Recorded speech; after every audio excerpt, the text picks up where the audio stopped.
story begins when the sky emitted tons of golden lightning at the same time, and it struck down Linhai City at the Dragon Kingdom. Countless monsters wormed their way into reality from the other world, causing humanity to face the biggest calamity that it has ever seen. Thankfully, the heavens never abandon humanity. A mysterious mark suddenly appeared on the back of every human's hand, and through it, they awoke a variety of unique occupations. From then on, the era of changing occupations to become hunters was kick-started for humanity. Amongst the many who became awakened, there were only 3 people with mythic-ranked classes, one of which is from the United States of America, a Ghostblade user named Alphard. From Russia, there's a Hell Dragon rider named Rastif, and lastly, the Frost Nation Frost Mage King, Quan Jixian. As the mythic-ranked occupations far outclassed the rest, it led to the Lighthouse Kingdom, Russian, and the Frost Nation to overtake all other countries in their rate of progress on conquering other countries. 100 years ago, a prodigy like them had once appeared in the Dragon Kingdom as well. Dragon Kingdom's top expert is named Asura. Within a mere 10 years, he created the highest record ever found in China, and became the first one to make it through the 70th world. However, when the strongest 9th-rank monster wave invaded Earth, Asura, who has changed classes 8 times, died defending against the rift. He sacrificed himself to protect the kingdom. It was the 100th anniversary of Xu Luo's death as a hero. During the memorial ceremony launched in the capital city the day before yesterday, all the Dragon Kingdom's top hunters appeared to attend the ceremony.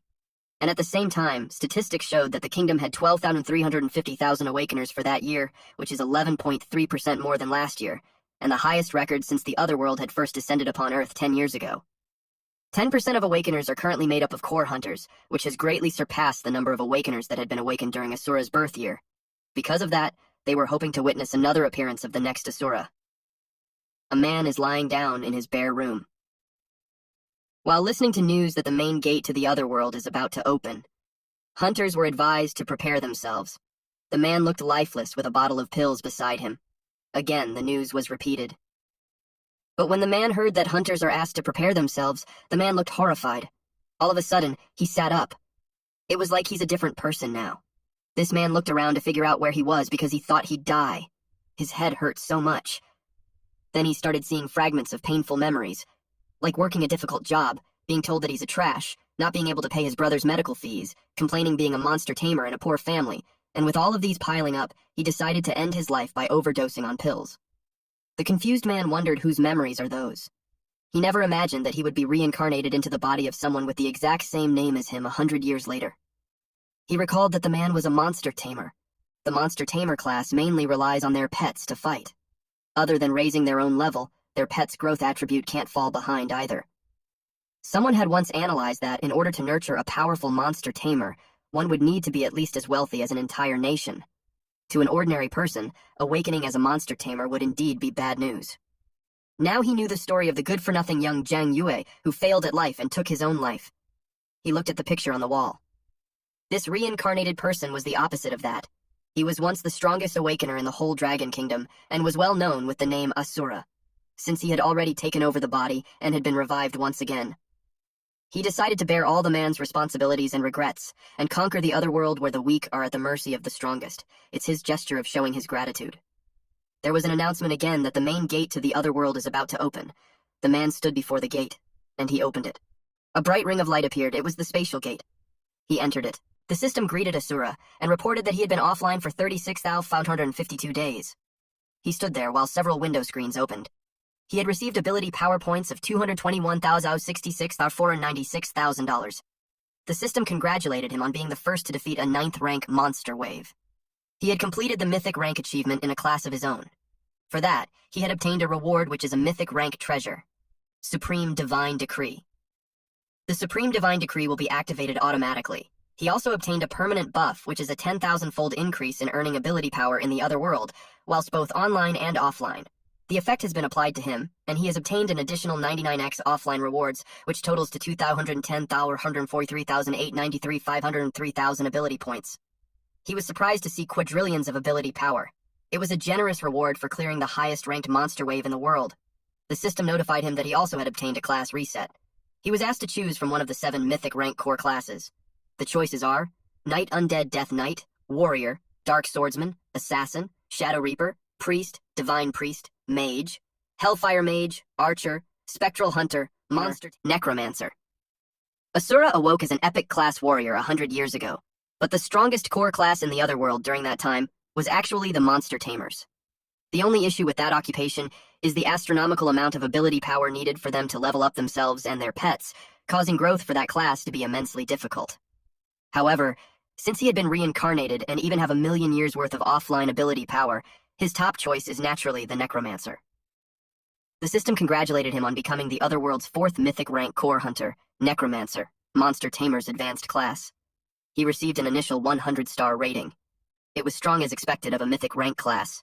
A Necromancer is a messenger revived from the underworld. A Necromancer has command over the strength of the dead. Only death is able to excite a Necromancer.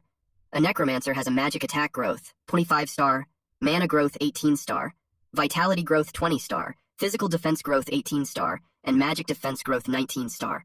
It has skills like Harvest Souls, Spectre Evolution, and Death Reduction. An ordinary Monster Tamer pet's intellect is obtained through rare mission rewards, and it's impossible to improve their character. Asura didn't expect a Necromancer to not only evolve their pets, but also be able to harvest other monsters and make them their pets, as expected of a mythical rank class. In his previous life, he relied on an epic rank class to clear 70 worlds within merely 10 years and became the top ranker in China. Since he's starting out with a mythical rank class in that life, he decided to perfectly clear every last world and become the strongest not just in China, but the entire world. The sun rose. Asura entered a portal and was welcomed in the first world of the Otherworld, the source of nightmares. The safe zone he has been matched to by the system according to his log and location is Doomsday Village. He was asked if he will be continuing to use the ID Asura, or if not, he must confirm his new ID. He decided to change his ID to 0. He made it sure that in his new life, he's destined to surpass Asura's existence, and the only thing that surpasses all else is 0. He walked around the Otherworld. A woman was fascinated by how close it is to being in the real world. Another man was confused as well because they expected the Otherworld to be filled with monsters. A man replied that they are in the safe zone and the monsters are outside of that. They were notified that the First World's mission had been released. It was in the mission panel. People started preparing for it, like finding a party to join or the materials that they would need. The system window displayed details about the source of nightmares, First World. When darkness shrouded the earth, the monsters who were in a deep slumber underneath awake, and the world will eventually ruin into a calamity. As the sole survivor, the 0 must break the doomsday pattern, break the multiple calamities, and crush the darkness. The first mission is to kill a total of 1,000 monsters in the First World. Second, he must collect a total of 10 silver coins by killing monsters or carrying out missions. When he has completed the above missions, he can activate the First World's boss instant teleportation tunnel, defeat the boss, and advance to the Second World. 0 noticed that the normal layout of the Otherworld didn't change much. He decided to buy some equipment first before doing the missions. He was welcomed in a shop. The equipment shop owner is Chelsea. He asked him what he needed. 0 also noticed that the system's equipment shop is also the same as before. It can only provide some basic crude items. Even the best equipment they have is only 1 star. Chelsea told 0 that if he isn't satisfied with those, he can provide a higher graded equipment for a few more copper coins. 0 dropped a bag filled with 100 copper coins, then he asked for a star magic staff. The other buyers around him were astonished. 0 received the staff. After that, people flocked to 0. They were all surprised with his move since they were only given a total of 100 copper coins and he had spent all of them. One person added that 1-star magic stuff can't add much attack power either.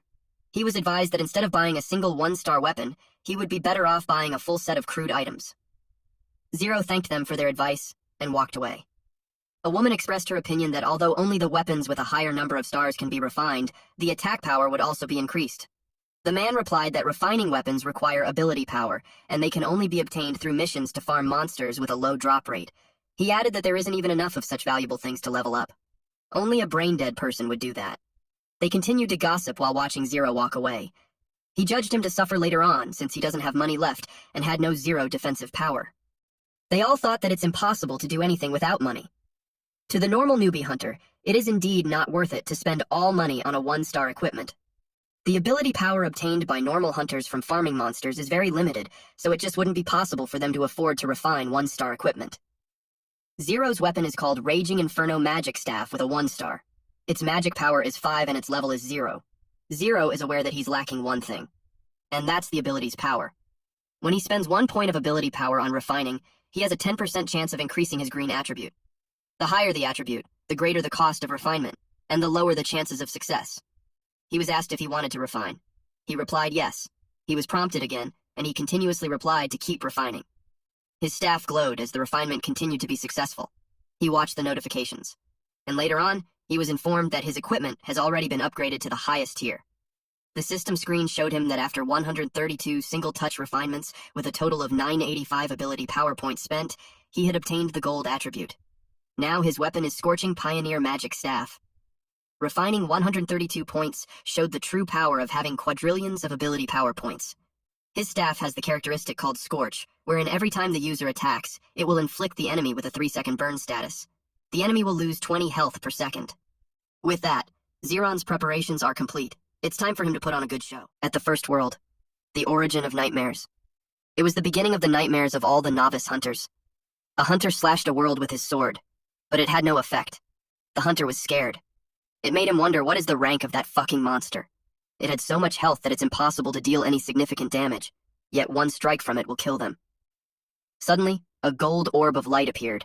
It was magic that eliminated that monster. The burn effect from Scorching Pioneer Magic Staff has been inflicted. Zero watched the corpse of the monster. The system informed him that he had defeated that mutated giant rat, which earned him 2 EXP and 1,000 points. 10,000-fold increase in ability points buff applied. Zero is a mythic hunter with maxed out base attribute buff, as well as max level equipment. Ordinary hunters need to team up to kill the mutated giant rat, yet I can kill one with a single shot. Other hunters noticed him. They were all curious about him since he dealt insane damage and he has all the good equipment. One woman wondered if he's an experienced hunter, but the guy refutes that. There's no way someone would have so many ability points to refine an early game newbie magic staff. They couldn't help but think of Zero as a big shot. Zero was thinking that since those level 1 monsters give him too little experience, he needed to kill monsters that are on a higher level than him to maximize his experience gain. In the First World, the origin of nightmares, other than low-ranked mutated giant rats, there's also level 3 to 4 poisonous spiders, level 5 to 7 armored scorpions, and level 8 to 9 frenzied wild boars. Lastly, the final boss of the First World, a level 10 berserk wild boar king. Now, his best option is to hunt the level 3 and above monsters at the abandoned factory. He was about to walk away. But he was blocked by those hunters. They wanted to recruit him in their party by enticing him that they have healer, tank, DPS. The women tempted him with their body too. But Zero was scared when he replied that he didn't need it, so they just backed off. They watched him walk away. Then they talked about his scary aura that's even worse than those monsters. They noticed that Zero was heading to the abandoned factory. They had heard that all the monsters in there have high levels and are extremely dangerous. They wondered if he intended to fight those monsters all alone. They couldn't help but think that the big shot is way different from regular people like them. There was a large rat with its mouth wide open. The screen showed that he had killed a level mutated giant rat. It granted him 2 EXP and 1,000 ability points. Then he killed a level 3 poisonous spider, which granted him 8 EXP and 3,000 ability points. He then killed another poisonous spider consecutively. Zero had leveled up, which also increased his vitality to 30 plus 12 mana and free 6 attribute points. He is currently at level 2, and 250 EXP points are required for the next level up. He targeted another spider. His attack created an explosion. Now, he only needs 100 EXP to level up. The scene was left with several monster corpses. He was congratulated for unlocking the first skill slot and obtained the starting skill, Tiny Fireball. He never thought that the level-up reward for mythic rank hunters would be 6 times higher than ordinary hunters. Even by just leveling up by 3 levels, he already got as much as 18 free attribute points. The early game growth path of a monster tamer is the same as a mage. So, he still needs to minimize his casting time, stabilize his damage output, and increase agility. As for the starting skill, normal hunters with limited ability points usually won't waste their points on upgrading it, since it doesn't have much power. Zero smiled. Because again, ability points solve it all. He decided to max out. The system confirmed his action, and later on, he had already spent 50 ability points to upgrade. Eventually, his Tiny Fireball has transformed and become a medium fireball. Its damage has increased to 140%, and has gained a special effect of increasing the damage of burn every second by 6%. Zero liked it. Later on, he upgraded it to become an Ultra Fireball, a grade. It is the highest skill grade possible for his current class rank. He can upgrade once he has undergone his second class change. With that rate of progress, regardless of the outcome, he should be able to hit level 8 once he finishes the first 2 world missions. It will be enough once he challenges the final boss and completes the first clear of the first world. A groaning noise caught Zero's attention. He stood in front of a large door when he asked if someone's there. He opened the door. There he found a hunter whose leg was amputated. This person's name is Carl. He looked at the guy and pondered that aside from being real, there is no difference between that world and a normal game. There are missions, dungeons, and the NPC in front of him. Carl informed Zero that his wife and children have all been killed by monsters. He sought the help of the adventurer in front of him to kill the loathsome scorpions. The system informed Zero that a storyline has been triggered. He was asked if he will take on the quest, exterminate the scorpions. Zero looked at the equipment obtained from completing the NPC missions, and it's much better than those dropped from killing monsters. Since he only has a magic staff, the mission was worth doing. The mission details are displayed. He needs to exterminate the scorpions. It's a normal mission with a level 10 difficulty. Aside from getting rid of all the scorpions, he was also requested to eliminate the leader, the Armored Scorpion King. His reward would be plus 500 EXP, plus 1 silver coin, plus 300 random 1-star equipment. Zero sensed that something had moved, but he didn't see anything. He figured out that there aren't just monsters in there. But his priority for now is to complete the mission. There were several eyes watching him from the dark. It's been a while since he saw those scorpions. Armored scorpions creeped out. These are physical type, normal monsters which are at level 5. Basically, these monsters are scorpions that have mutated due to the environmental contamination. The entire body is covered with solid armor, which helps them resist a large amount of damage. When the scorpions have activated the skill guard, the effectiveness of Zero's attacks will decrease. It charged towards Zero, but he was ready for it. Zero's staff glowed. He hit it with his Ultra Fireball. The armored scorpion activated the skill charge. Zero was able to dodge it, and he prepared to release his magic again. It was so powerful that it engulfed the area in flames. With that, the system notified him that he had defeated a level 5 armored scorpion. He gained plus 115 EXP and 50,000 ability points. While the Ultra Fireball is extremely powerful, it drains the man very quickly. From what Zero could recall, when the number of armored scorpions drops below a certain threshold, the appearance of the Armored Scorpion King will be triggered much earlier. The monster had finally appeared. It was gigantic and menacing. Zero planned to kill it before all his mana was depleted. He released Ultra Fireball. The Armored Scorpion King swats it with its tail. It had very little to no effect. It was as strong and tough as Zero remembered it to be. Then it charges towards Zero. Zero was quick on his feet, to move aside and attack from another angle. He blasted his fireball and it burned the monster. He had defeated it. He commented that he was lucky because even though he used up his mana, he managed to stop it from moving. He just needs to finish it off to complete the mission. But then, someone appeared behind him. This man had his sword ready, and another man appeared and stabbed the claw of the scorpion. They planned to steal the final blow. Zero grabbed the man from approaching the scorpion. Zero knew they were there, and finally, they had shown themselves. They were surprised that Zero already knew their plan. Zero knew that even though there are some hunters that level up through honest means, there are also some that specialize in carrying out shady business of killing and stealing from others. It's a shame that they chose the wrong target, since all the enemies that Zero had are 1,000 times stronger than this man. Zero released his power, and an image of a man appeared behind him. The bad hunter got scared. Zero didn't hesitate to blast him away with his fire. The ally of the bad hunter was stunned. He was under the impression that Zero had run out of mana. He asked how Zero could still use his skill. The man realized that Zero isn't a newbie. Zero replied that he just pretended. Had he not did that, they wouldn't show themselves. A purple fire appeared above the golden flames. The system congratulated Zero for activating the Necromancer class skill called Soul Harvesting, while killing the Armored Scorpion King. He was asked if he would like to absorb the Armored Scorpion King as his pet. He commented that he's lucky to trigger the class so quickly. He absorbed it. Specks of gold flame fell to the ground. Then it turned to a dark violet flame underneath his feet. This flame approaches the enemy. The system informed Zero that he had obtained the Armored Scorpion King as his pet, and this pet is intimidating the enemy. The Necromancer class effects have been activated. The loyalty of Zero's pet, the Armored Scorpion King, had been maxed out. Zero knew that the reason why it is hard for a monster tamer to grow is because pets need to rely on the monster tamer's EXP to level up. In just the early game, double EXP are needed to level up. As the number of pets grows, the points needed to level them up increase exponentially as well. It's simply impossible for a normal person to afford it.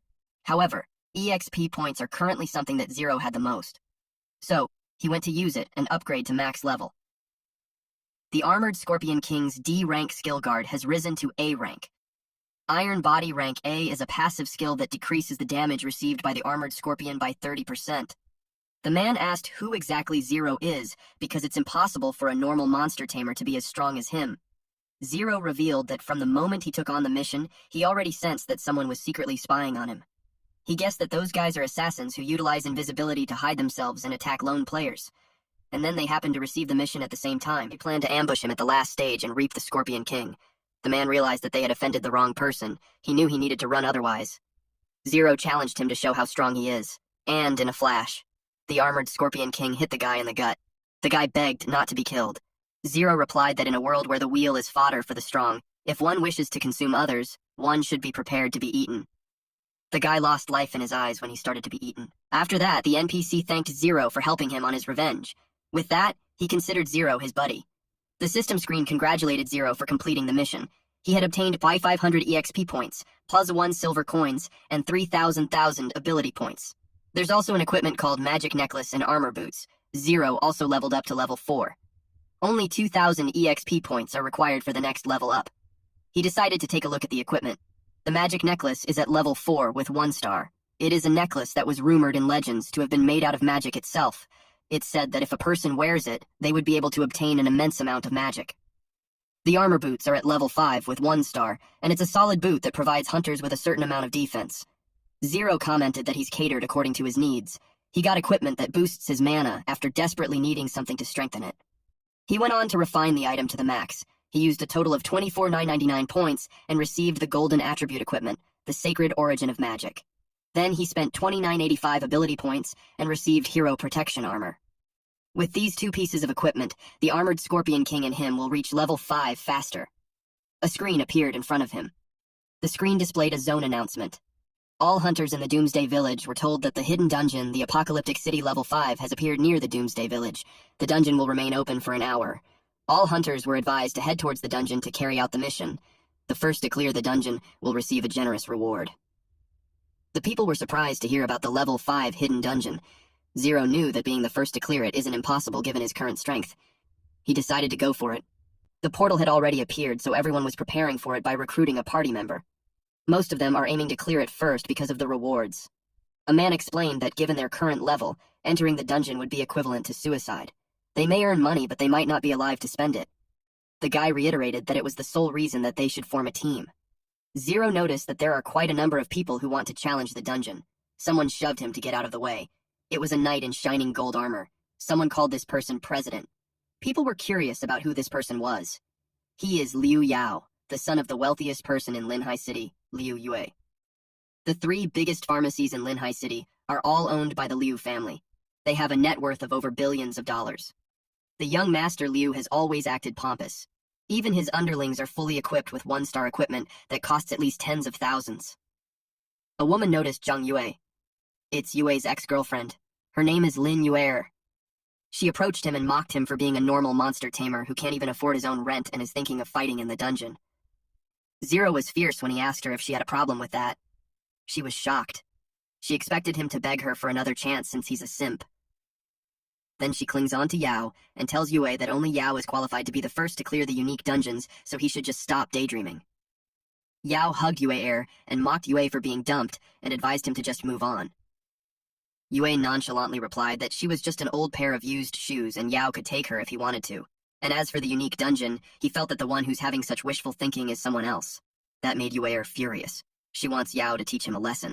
And instead of being scared, our boy smiled and advised them to treasure their lives more.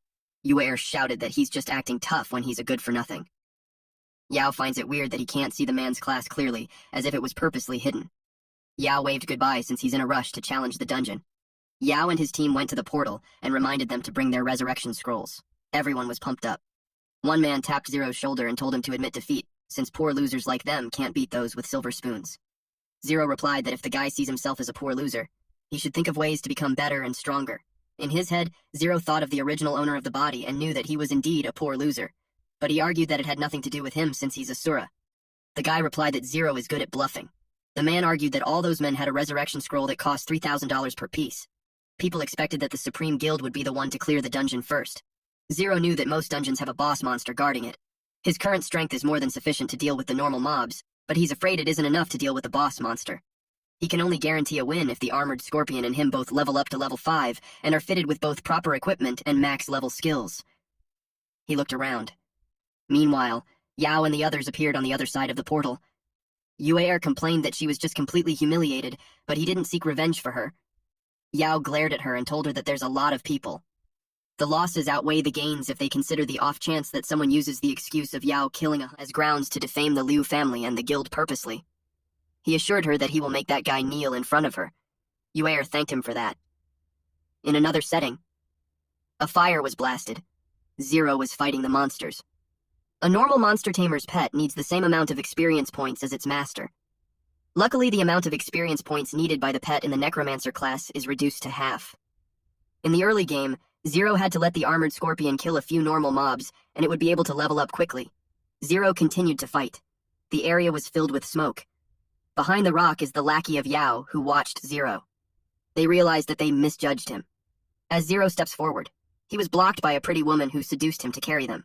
But he's not a simp and just replied, "No way," and moved forward. The system informed everyone that there's only 10 minutes left.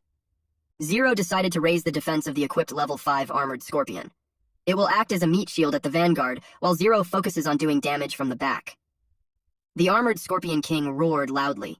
Zero also used equipment that speeds up mana recovery to help him cast fireballs consecutively and increase his efficiency in killing monsters. With all that, 10 minutes was more than enough. He entered the portal. The area was engulfed in flames. Yao and the others were hurt. Yao complained that just a bit more, and they would have defeated the boss. But his subordinate explained that they stand no chance against level 7 monsters when they are only at level 2. Yuer told Yao that since the monsters are too powerful, they should just focus on surviving. The subordinate agreed with her and expressed that they should take the chance to use the resurrection scroll to leave while the monsters haven't caught up. Yao sensed something. Someone was coming. They all looked on the cliff where a man stood, and were surprised to see that it was Zero. Yao was furious to see him in that dungeon. He asked Zero if he's not afraid of dying. Zero smirked at him. It triggered Yao to challenge Zero in a battle. Yuer and the subordinate tried to stop him, emphasizing that their survival comes first. Before Yao leaves, he tells Zero that it would be better if he dies in the dungeon rather than Yao killing him. They system welcomed Zero inside the dungeon, where his mission is to kill the dungeon's guardian, the armored scorpion lever, which is a boss monster at level 7. Zero was relieved that they're gone, since he won't be bothered with the noise now. A few moments later, the ground cracked, and the boss monster emerged from underneath. It roared loudly. Zero noticed that its health bar alone is several times stronger than the minions. He instructed his pet to attack. The two scorpions fought each other. Zero was happy with the upgrades of his pet. Then he used his Ultra Fireball, which caused 206 critical damage. The large boss monster stood before him. It attacked him, but his pet protected him. Zero created several fireballs, and released a sextuple shot. The boss monster's face was slightly burned. Zero attacked from the front while his pet held the boss monster's body. The enemy roared. It was the last roar before his body collapsed on the ground. Zero commented, "How freaking weak." The system screen displayed that he had cleared the level 5 dungeon, Apocalyptic City, and he obtained the dungeon scroll as a reward. The people were surprised with this announcement. They wondered if Zero is some kind of big shot to be that powerful.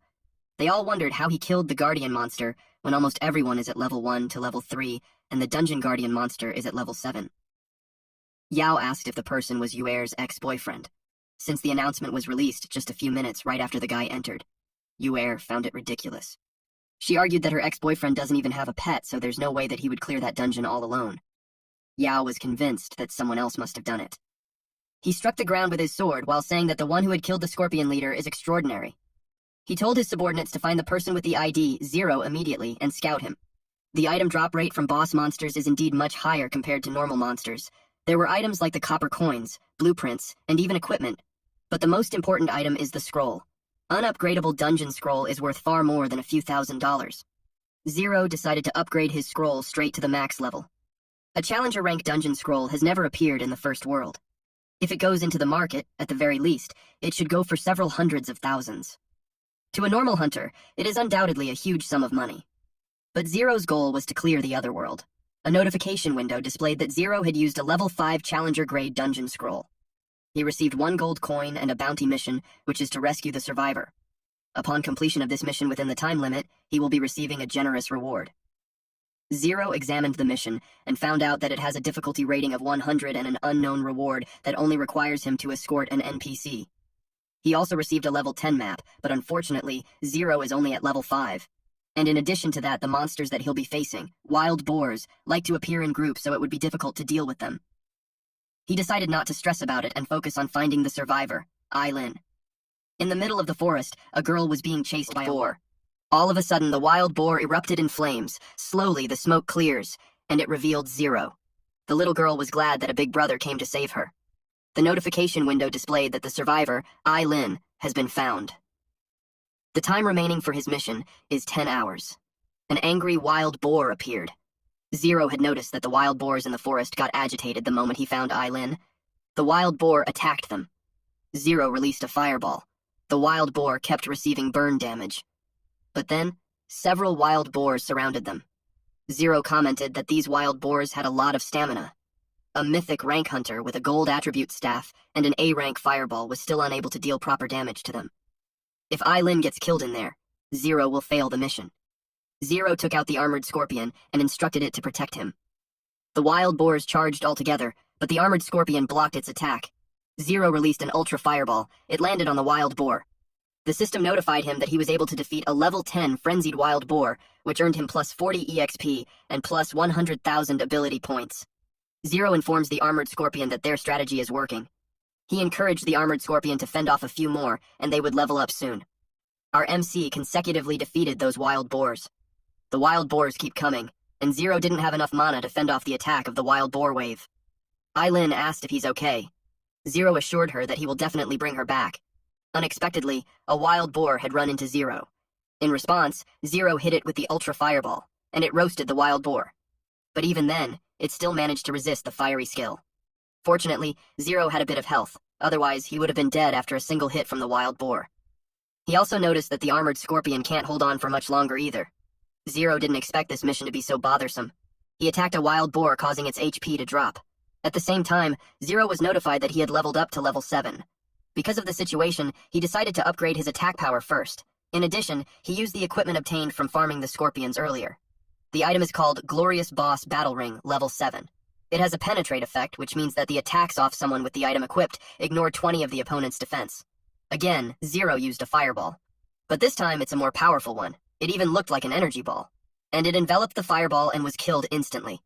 Zero was amazed. Earlier, he had to cast 80 fireballs to deal any damage, but now, he could kill it with just 2 fireballs.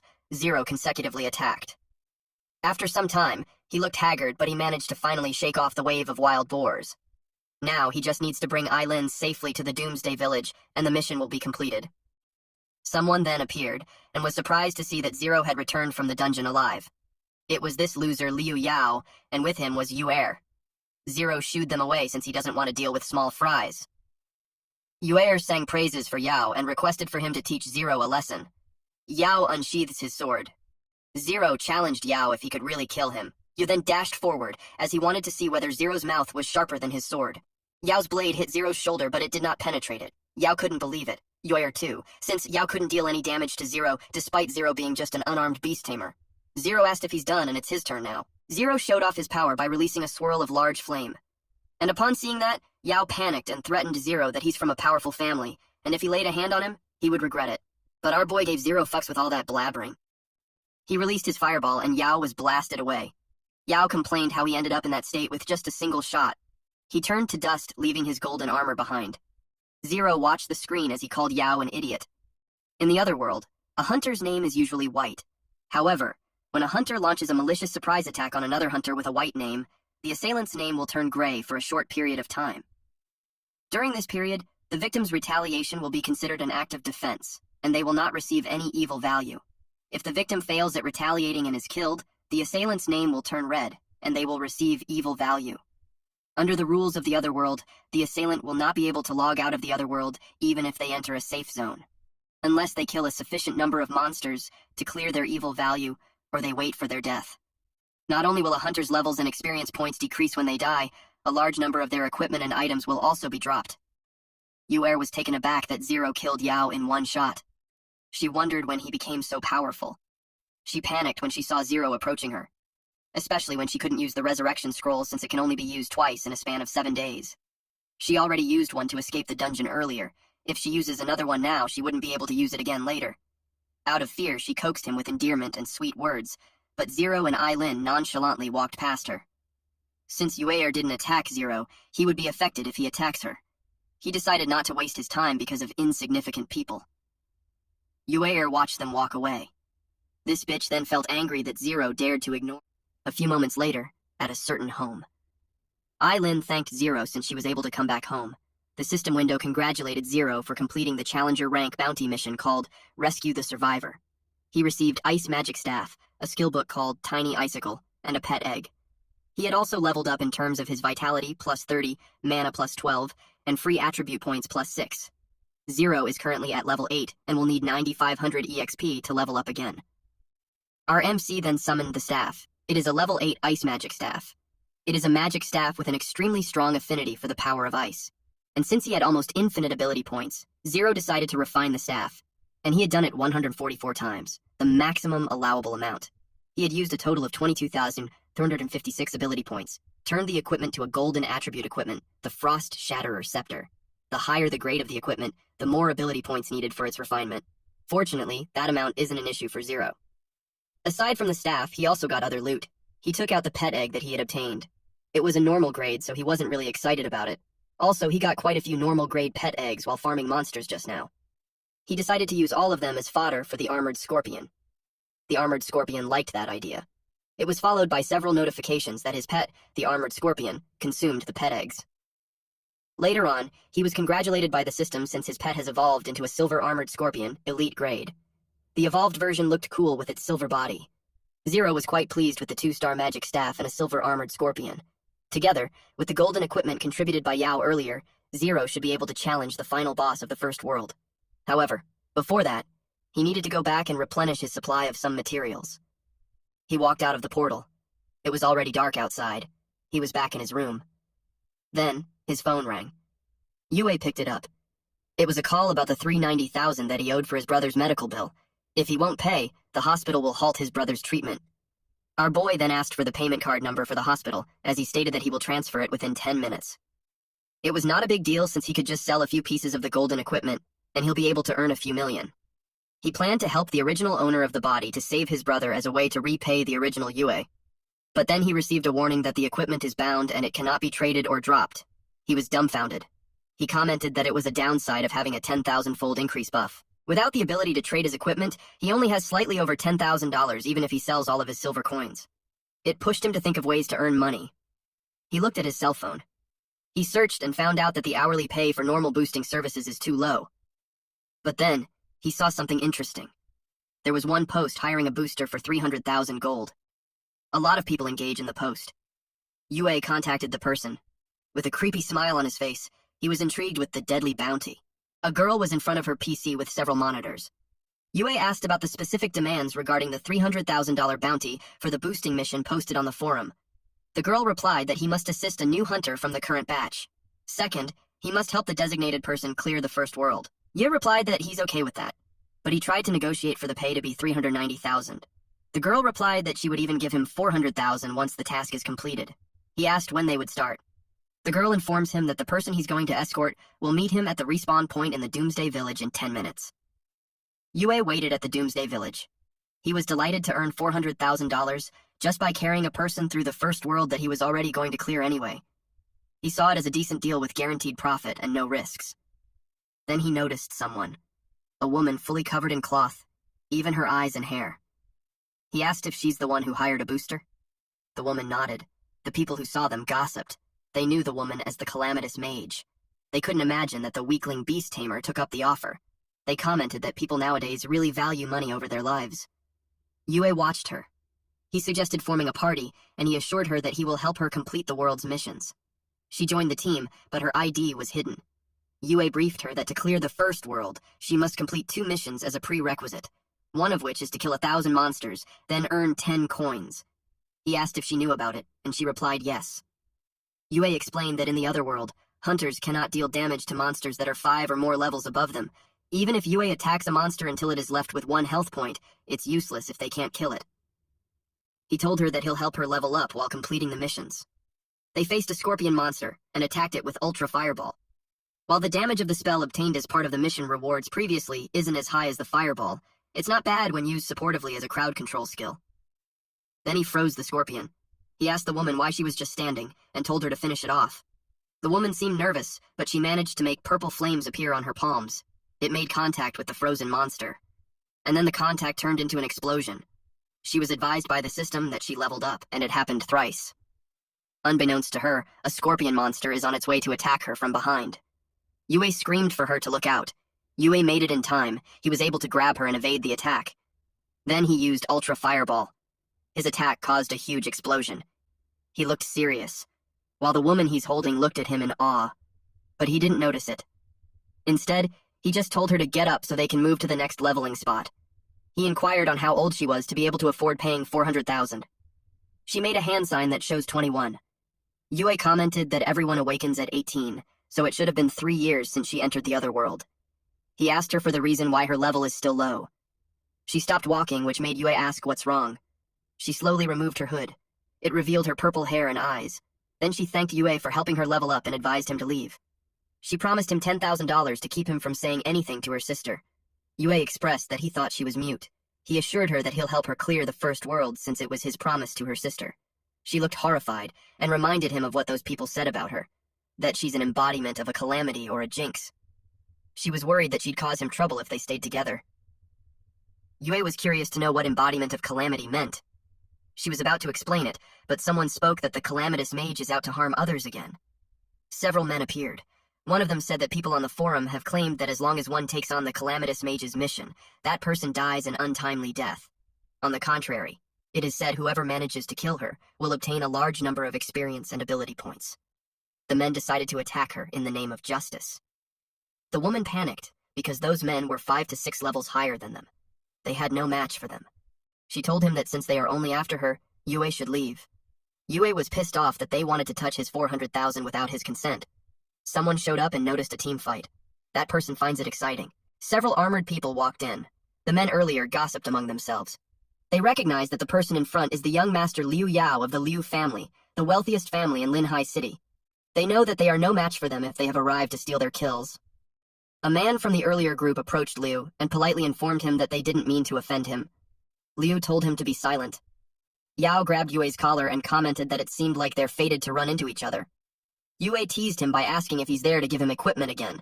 He emphasized that Liu couldn't use any more resurrection scrolls for the next 7 days. Yao raised his hand. Then he commanded everyone to kill Yue. The profile of the woman showed up. Her name is Su Yan, and she's at level 1. Aside from that, everything else about her is unknown. Yue looked serious. Yao was confused why he reacted that way. Then he noticed his people just standing behind him. He bonked them on the head while asking if they did not understand his instructions. His subordinate just replied that he's used to it. They surrounded Yue and Yan. Yue watched their every move. Suddenly they all brought out gifts while requesting Yue to reconsider. Yan was so confused. Yue was surprised too. She asked Yao what was his intention in doing that. He told her to shut up. Then he approached Yue but maintained a safe distance by hiding behind one of his men. He told Yue that he understood that Yue isn't afraid of using brute force like he is, but he doesn't want to resort to that. So, because of that, Yao specially arranged for his men to painstakingly choose the super rare treasures for Yue. Yue could have it all on the condition that Yue will be joining his guild and work for him. In addition to that, he would also pay Yue $50,000 a month. Yue commented that for a poor peasant like Yue, the offer of Yao is something that he wouldn't be able to achieve even after 10 years of hard work. She suggested for him to join Yao's guild. In Yue's head, she expected Yao to be elated that she's helping him persuade Yue to join the guild. And once Yue joins the guild, Yue plans to teach Yue a lesson. Yue replied that he only admires those who are stronger than him. He suggested that Yao should use force, so that way he could consider his offer. Yue got triggered and emphasized that 50,000 is more than Yue can earn in a year, so he doesn't have the right to reject Yao's offer. Yue expressed that birds of the same feather really do flock together. He asked Yue if she really thought that everyone would choose to give up being a human to become a dog like her. Yue asked if they were still going to fight. Otherwise, they should just get out of his way. Yue asked if they were still going to fight. Yao commanded to let Yue go. Yue couldn't accept his decision, and asked him why when Yue was looking down at him. Yao is now angry when he repeated to say that they should just let Yue go. Yue decided to back down. They watched Yue and Yan walk away. One of Yao's subordinates expressed that their boss is generous for letting Yue walk away when Yue tried to kill Yao before. The subordinate insisted that Yao should have just killed the guy. That blabbermouth met Yao's fist. Then Yao expressed that the best things are out of reach, that things that are too easily obtainable are never valuable. Yue clinged to him and asked him when he said that he wanted to kill Yue at all costs back then. She asked him when he changed his mind. He replied that it happened after Yue killed him last time. Yao grabbed Yue Air's jaw, and it looked like he's holding his anger back while bringing up what Yue Air said before, that Yue's couldn't afford gold equipment. But it's a puzzle on how a normal monster tame still does so much damage. Yao knew that there's more than that meet the eye. That is why he wants Yue to work for him. Yue Air grits her teeth.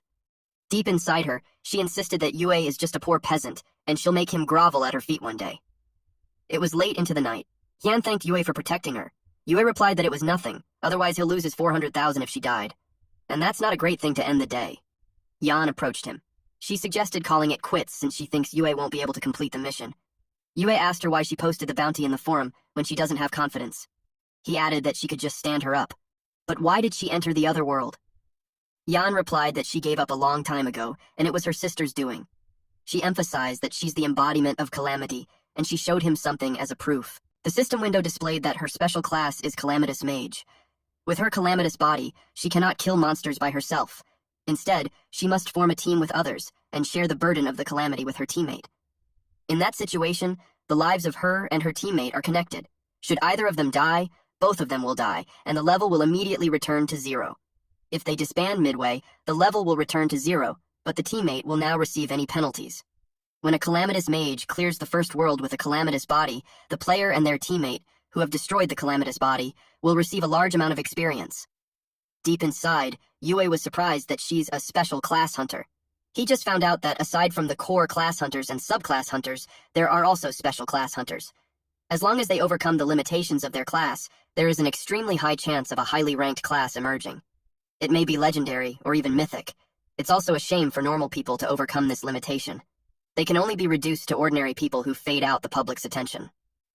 Yan shared that she had already tried over 100 times ever since she had awakened this special class 3 years ago. Yet, she never succeeded.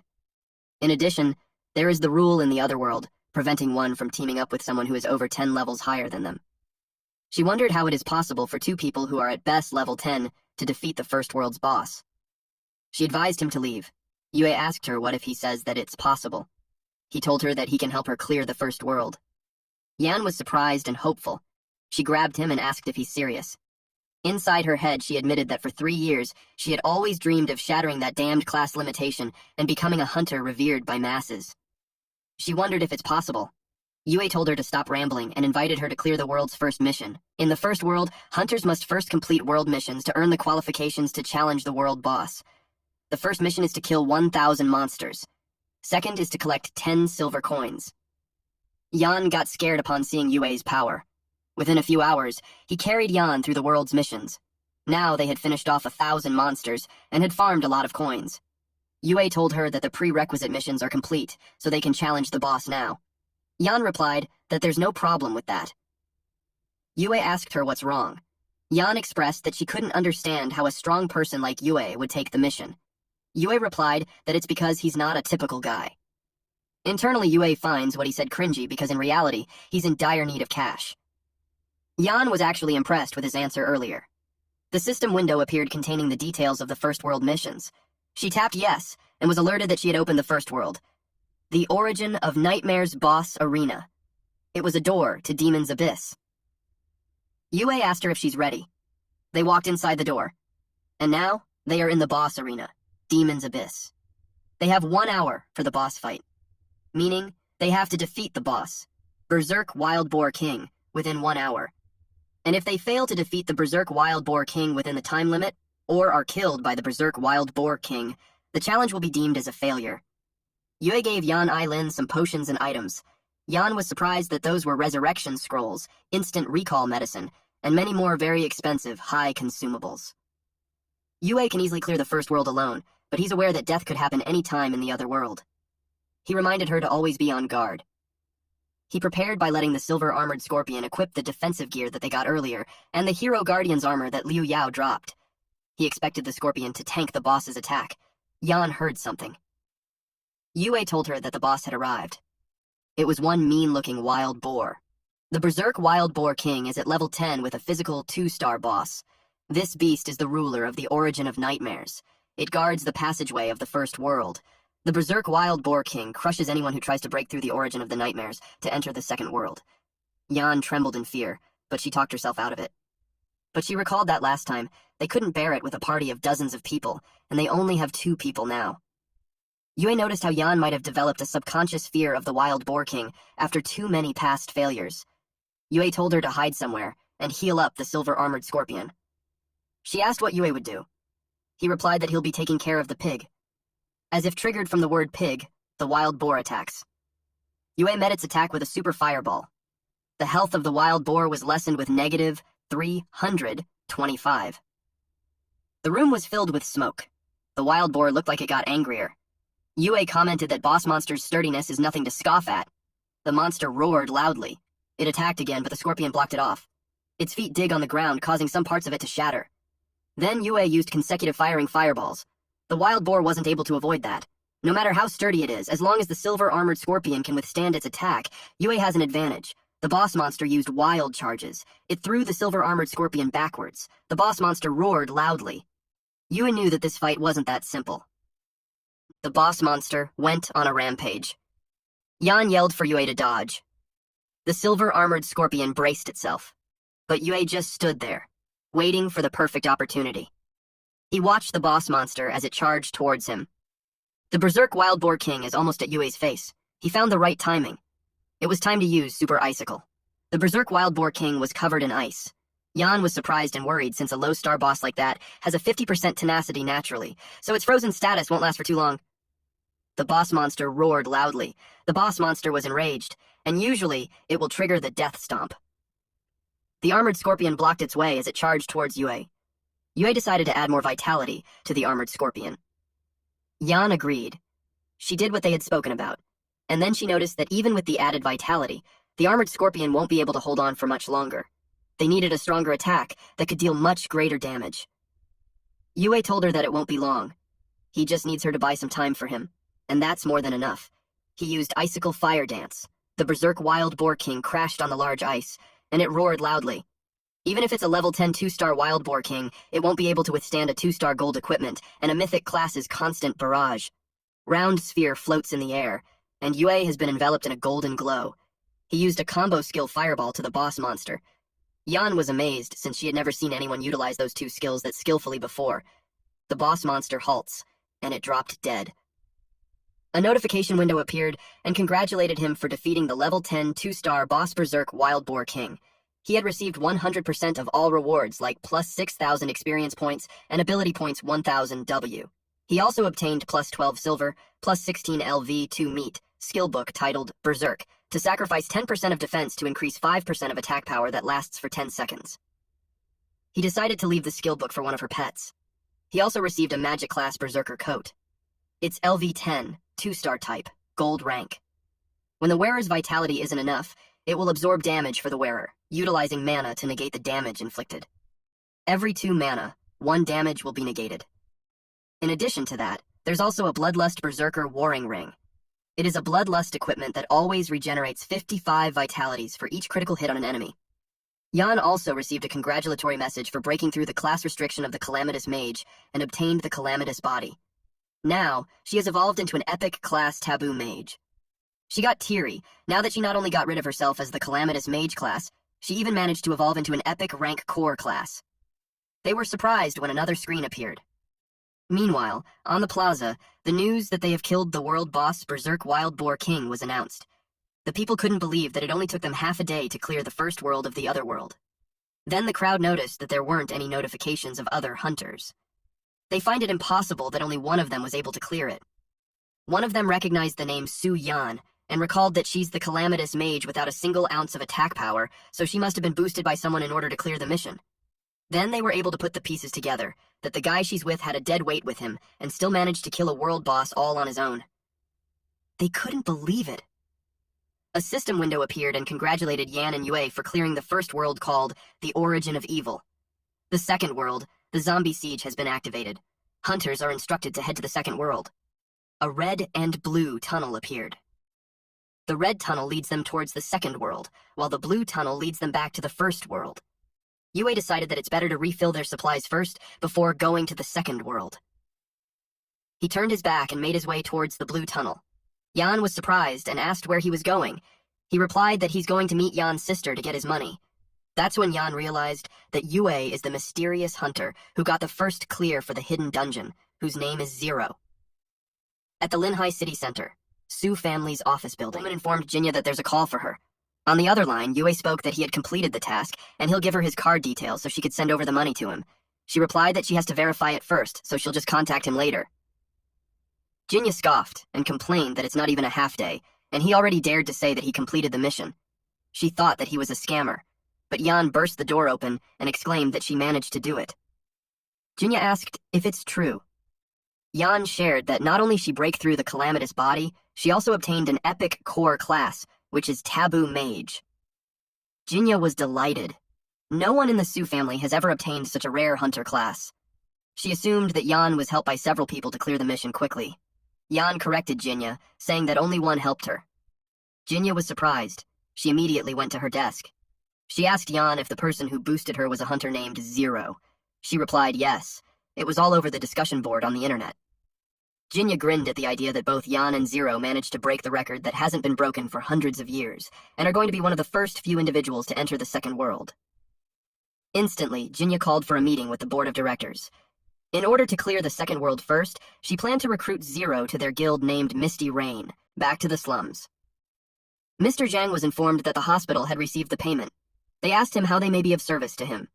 Deep inside, Yue thought of how the people that gave him $400,000 are pretty good at keeping their promises, considering that they sent him the money as soon as he requested it. Yue told the hospital that they should cure his brother. The hospital reminded him that his brother's injuries are pretty severe, so they will need him to remain in the hospital for observation and recuperation, and it will cost $40,000 to $50,000 per month. Hearing that it would cost a large sum, Yue regretted agreeing to work for the rich bastard from before. His phone rang again. He answered, and immediately, he was offered to join the Misty Rain Guild. Jinya told him that she's the vice president, Su Jinya. She assured him that the company will provide him with insurance, housing funds, as well as a monthly salary of $30,000 each month. He is also entitled to receive bonuses for his performance. It was timely. Ye immediately expressed that he will join the guild, but he has one condition, that they must never intrude into his personal life or freedom. That made Jan and Jinya nervous. One of the board members argued that they could never give him that since he will be working for them. If everyone in the guild does what they want to do on their own, then there's no point in actually having a guild. Yue replied that if they can't accept his conditions, then they could just forget about it. Then he hung up. Su Chen, the Su family group's CEO, asked Jinya if it was the guy that she referred to regardless of the conditions. Jinya explained that the man recently became a hunter, and yet he only used half a day's worth of time to clear the First World's books while having to carry Yan. Not to mention, he broke the 100-year record that no one could break. She insists on obtaining such a rare talent before the others get to him. A board member was about to argue with that, but Yan stopped him and told him that Yue is really good at what he does. Jinya expressed her opinion to agree with Yue's terms for now and bring him over to the Misty Rain Guild for further assessment. Yan supported her. She also echoed what Yue just said, that he won't be completely free, and that he will still join in guild activities if they have any need of him or any large-scale activities. Chen agreed, but pointed out that if Yue refuses to listen to them, then he will have to make the decision himself. Meanwhile, Yue stared at his phone while thinking about the Dragon Kingdom's Zhening Province Guild. It is the 5th in the ranking. Even if it's 2 ranks lower than the Supreme Guild, it still seems pretty good. Adding on to that its monthly salary and commissions, Yue calculated that he would have more than enough for each month's hospital fees. His phone then rang again. When he answered the call, he was informed that they are willing to accept his conditions. They asked him when he will be able to report for work in their company. He replied that he will work from home instead of the office. He explained that since the office and his home are both in Linhai City, his spawn point when logging in won't be affected. Jinya was caught off guard. Yue asked if it was possible, and if that's the case, they could just forget their agreement. That pushed Jinya to accept him working from home. In Yue's head, he thought of the guild master as amiable and pretty to talk with. And with his financial issues all settled, he can fully focus on clearing the alternate world. A few moments later, he was prompted to select the world that he would like to enter. Blue tab shows the first world, the origin of nightmares, and the red tab shows the second world, Zombie Siege. And of course, our ever-so-confident and overpowered MC chose to enter the second world. He entered the portal, and reached the other side. The system window appeared and welcomed him. He read the screen. It was a description of the second world. That world is about to face a huge calamity with the apocalypse nearing. Humans that have been exposed to darkness enshrouding the city have gradually gone through various mutations. Zombies are about to lay a siege to the city, and as the sole survivor of the Nodding City, they are requested to work together with everyone else to protect the Nodding City. If not, when they reach the city, there will be nowhere to run. The World Mission 1 is to clear a hidden dungeon. World Mission 2 is to participate and successfully fend off 3 zombie waves. It is also written on the screen that the tunnel to the dungeon of Second World's boss will only be activated after completing all of the world's missions mentioned above. Only by clearing that boss will they be able to enter the Third World. Zero knew that the lowest level in the second hidden dungeon is level 15. So, if he wants to have a chance at clearing it first, he will need to level up a bit. While the second mission requires him to wait for an opportunity. He got distracted when he heard someone yell that the zombie horde would be coming in 2 days. That person is Nolan, the captain of soldiers. Nolan complained loudly that those disgusting zombies are always attacking the Nodding City, so there aren't enough weapons left in the storage for their brothers in arms to use. Zero noted that even though Nodding City is the Second World's safety zone, the city still often gets attacked by zombie hordes.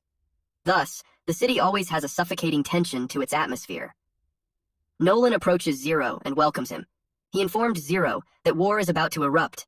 He asked if Zero can go to the west side of the Nodding City and kill some of the mutated zombies there, so that they may gather some resources and materials for weapons. Zero knew that the Nodding City had a couple of missions within it. That particular mission has the highest difficulty and covers a wide range of things. The targets also range from level 2 to level 20. The screen of the system displayed the details for the material gathering quest. It is a regular mission with level 200 difficulty. The Nodding City's weapon storage needs to be replenished urgently. Zero is instructed to proceed to the west of Nodding City and take over the garrison camp that's currently full of mutated zombies and kill the zombies within to obtain materials. He is to collect 100 each of the Fire Element Corpse Core, Ice Element Corpse Core, and Poison Element Corpse Core. Reward is 100,000 experiences, with plus 50 silver, plus 9,000 ability points, plus 2 random star equipment, skill book, or a pet egg, plus 1 chance. That made Zero smile. The efforts of this mission are being rewarded generously. After finishing up this mission, he expects that he'll be able to clear the Second World as well. He told Nolan that he can count on him. Nolan thanked him. Outside the Nodding City, at the garrison camp, everything was on fire, and the zombies casually walked around. Zero stepped forward and announced that he'll begin. Our boy was also with his pet, Silver Armored Scorpion.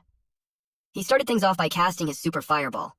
One zombie burned, while the other was courageous enough to attack. It targeted the scorpion, but Zero's scorpion easily crushed it. Zero realized the possibility that the fire element zombies have fire resistance to fire spells, causing the damage inflicted to be greatly lowered. Because of that, he decided not to use fire-based spells.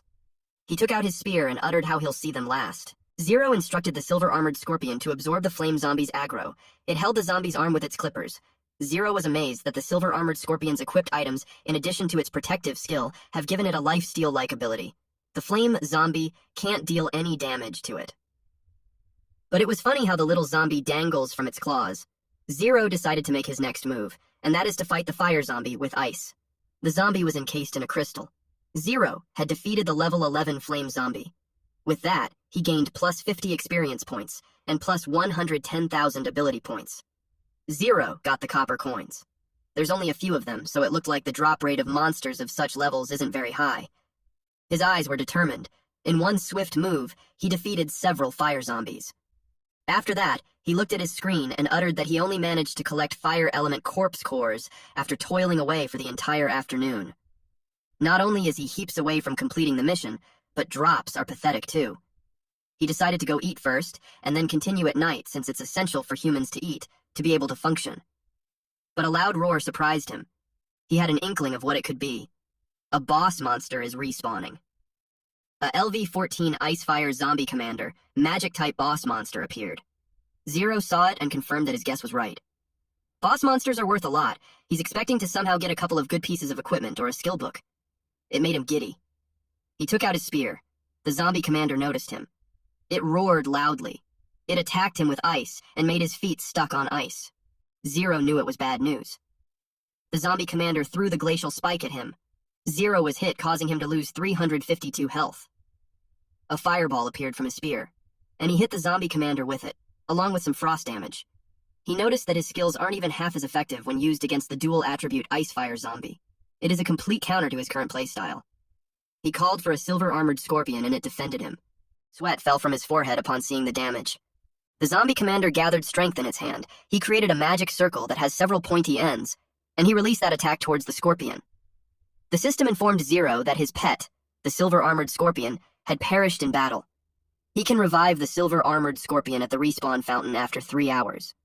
He also received a penalty of -1 to his pet's level and -10 to its loyalty. Another system window appeared, and it showed that the effects of the Necromancer class have been triggered. His pet, the silver-armored scorpion, will revive automatically in 1 hour and is spared from all death penalties. The zombie commander attacked him again. Zero realized that the zombie commander is way too strong compared to the first world's boss monster. Suddenly, the zombie commander was hit with lightning. He was surprised that it was 400k. He meant that it was the person who he received 400,000 from, which is Yan. Yan told him that she will apply crowd control while he deals damage. He agrees to it. He told the zombie commander that even if the effectiveness has been halved, he'll make sure to crush him to his death. The zombie commander roared loudly. It was hit by a fireball. Zero was confused that a fireball is used as crowd control, but Yan added Illuminate on her attack. It electrified the zombie commander, causing it to groan loudly. Zero was amazed how Yan casted 3 skills without even giving the zombie commander a chance to move. He didn't know that the power of an epic class taboo mage is that powerful. He proceeds to attack both with a fireball and icicle. That powerful attack landed on the zombie commander's body, making it groan loudly. Yan and Zero continuously attacked it together. Both of their attacks even looked like a painting masterpiece as their skills synced together. And, later on, the system window appeared, congratulating them for defeating the level 14 boss monster. With that, they gained plus 3,000 experience points, 2-person team 80%, plus last hit 20%, and ability points of plus 4,200,000. Zero called Miss 400,000 and expressed his relief that she was there.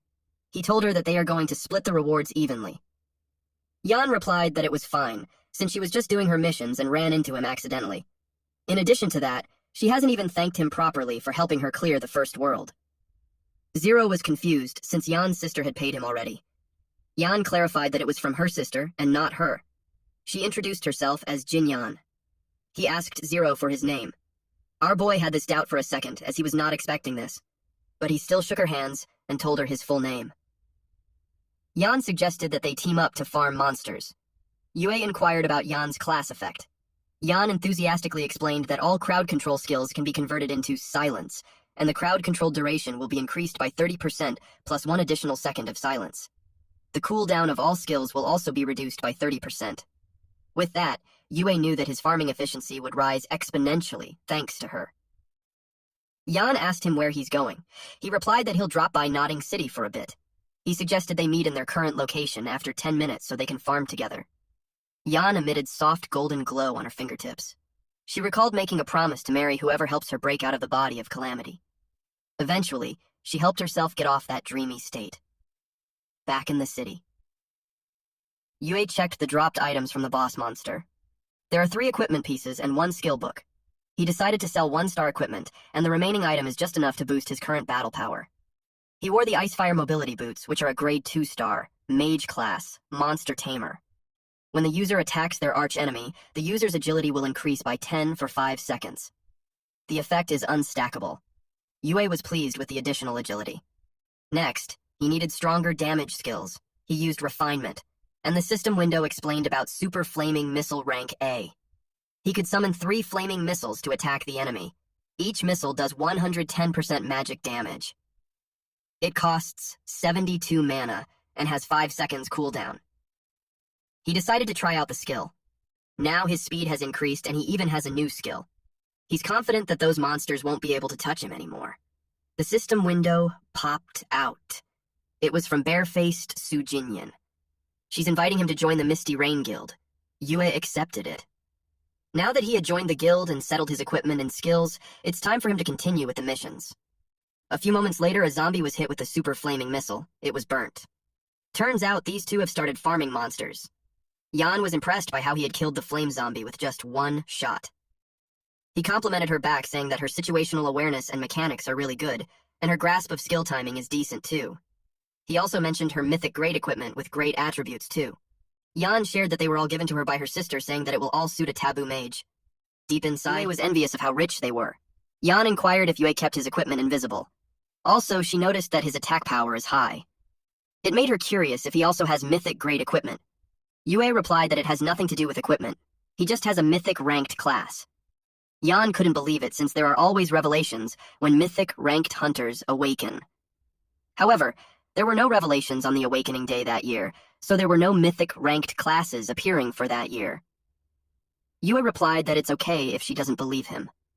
Deep inside, he knew that the reason was because he didn't obtain his class by awakening. They finished collecting the fire and ice element corpse cores. The mission will be over once they finish farming the hypertoxic zombies. Yan agreed that it's time to go to the hypertoxic lair now.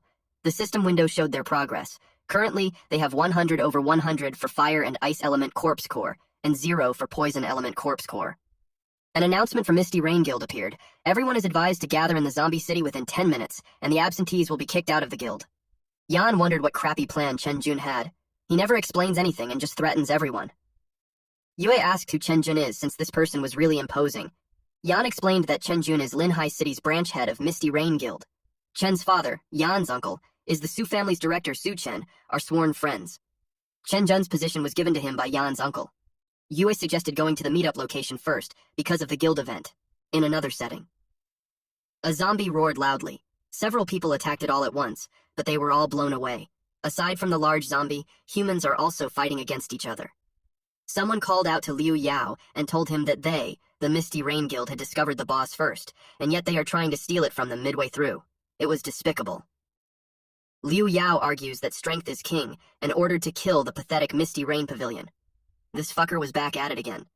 But then, they were all interrupted as a magic circle appeared in the sky and it rained down fire. It caught Yao's attention. He was furious that someone was getting in his way. Yue appeared and asked Yao if he's trying to steal their guild's loot. 1 hour ago, a gigantic zombie was wreaking havoc. Several men shoot an arrow while others are defending, but they were all blasted away by this gigantic monster. The men informed their superior that without the taboo mage to control the boss, attacking it blindly is taking up too much stamina. One member replied that they have nothing to fear since Jinyan would be there soon. For the meantime, their plan is to exhaust the monster as much as possible. Yue stepped forward. Him and Yan caught the attention of many. They recognized her as the second daughter of the Su family, the iceberg beauty from the legends, since she's extremely cold. They gossiped about her, especially about the news of her class restriction being broken recently. Then they noticed the man beside her, the one who helped her break her class restriction. They wondered how it was possible when the man looked like any other ordinary person. Yan blushed, and she told Yue not to mind their nonsense. She clarified that she isn't cold at all. Yue looked like he didn't care that much when he simply replied, "Okay." Yan blushed, and deep inside she scolded herself for acting so unrefined. A member of the guild was relieved to see her, but his jaw dropped when he saw that Yan came together with a guy. Chen Jun and Yan scolded him for prying into her dating life. Jun replied that he's not doing that, but he's worried about her because the guy might be plotting something. Yan assured him that she's capable of differentiating right from wrong. Seeing as he called them there, she asked if there's a pressing issue. Jun reported that the monsters in Zombie City have respawned, and a zombie king even appeared. Yan and Yue exchanged glances. Yan couldn't believe that a zombie king boss appeared, in the zombie at that, where the chance of monsters respawning is low. She told Yue that if they defeat the Zombie City's boss, the guild's prestige and overall strength will definitely improve. Yue then decided that they should go, since they also have to complete the guild mission. Jun blocked Yue and told him that he didn't have to go. Yue asked why. Jun replied that it's because Yue is a beast tame who just entered the guild suspiciously. He suspected that Yue was dreaming of a free assist. When the crowd heard that, they couldn't believe that Yue was a beast tamer. That class's growth rate in all attributes is low and hard to develop. They also judged his equipment. Seeing that it's not too special, they assumed that he's broke and was just there to waste the guild's money. They suggested to Jun not to allow him to go in case he holds them back and wastes the guild's resources. Yan got mad and asked if any of them really knew who he was. But Yue just simply replied that it's Jun's call since he's in charge. Yan was pissed off. She clings on to Yue and announces that if Yue is not going, she won't either. Jun panicked. He asked Yan to calm down and reasoned that he's just trying to think of Yue's safety, since he could die in battle if he's too weak. He agreed to let him join if that's what Yan wants, but Yue is only allowed to watch. and that he must prepare his own resurrection scroll. Jun dragged Yan since they were waiting for her to control the zombie king. They already had dealt with so much damage. Yan asked Yue to wait for her, and she promised to come back soon. Yue knew that it would take quite a bit of effort with Jinyan joining in on numbers. Taking down the level 15 boss monster should only be a matter of time. He saw it as perfect timing. He decided to take a look at the strength of the guild, ranked 5th on the provincial leaderboard. Back to the present time. Someone recognized Zhang Yue. They were surprised at how much damage he made. Yao asked if he joined the Misty Rain Guild. Yue air-butts in the conversation, and states that Yue had rejected Yao when he invited him first to the Supreme Guild, and yet Yue joined Misty Rain to act as their dog. Yue Air told him that he's so despicable. A purple light formed a circle, and it struck Yue Air. Yan sighed while stating that it finally became quiet. Yao called Yue to ask how much Misty Rain was paying him. He proposed to double or maybe triple that amount in an instant. He also promised to give him a vice president position, and he can be the guild's CEO. Yan got angry at Yao for trying to steal Yue right in front of their eyes. Yue replied, stating that a person has to honor their promises and maintain trust. Since he already joined the Misty Rain, he doesn't plan on abandoning his current contract.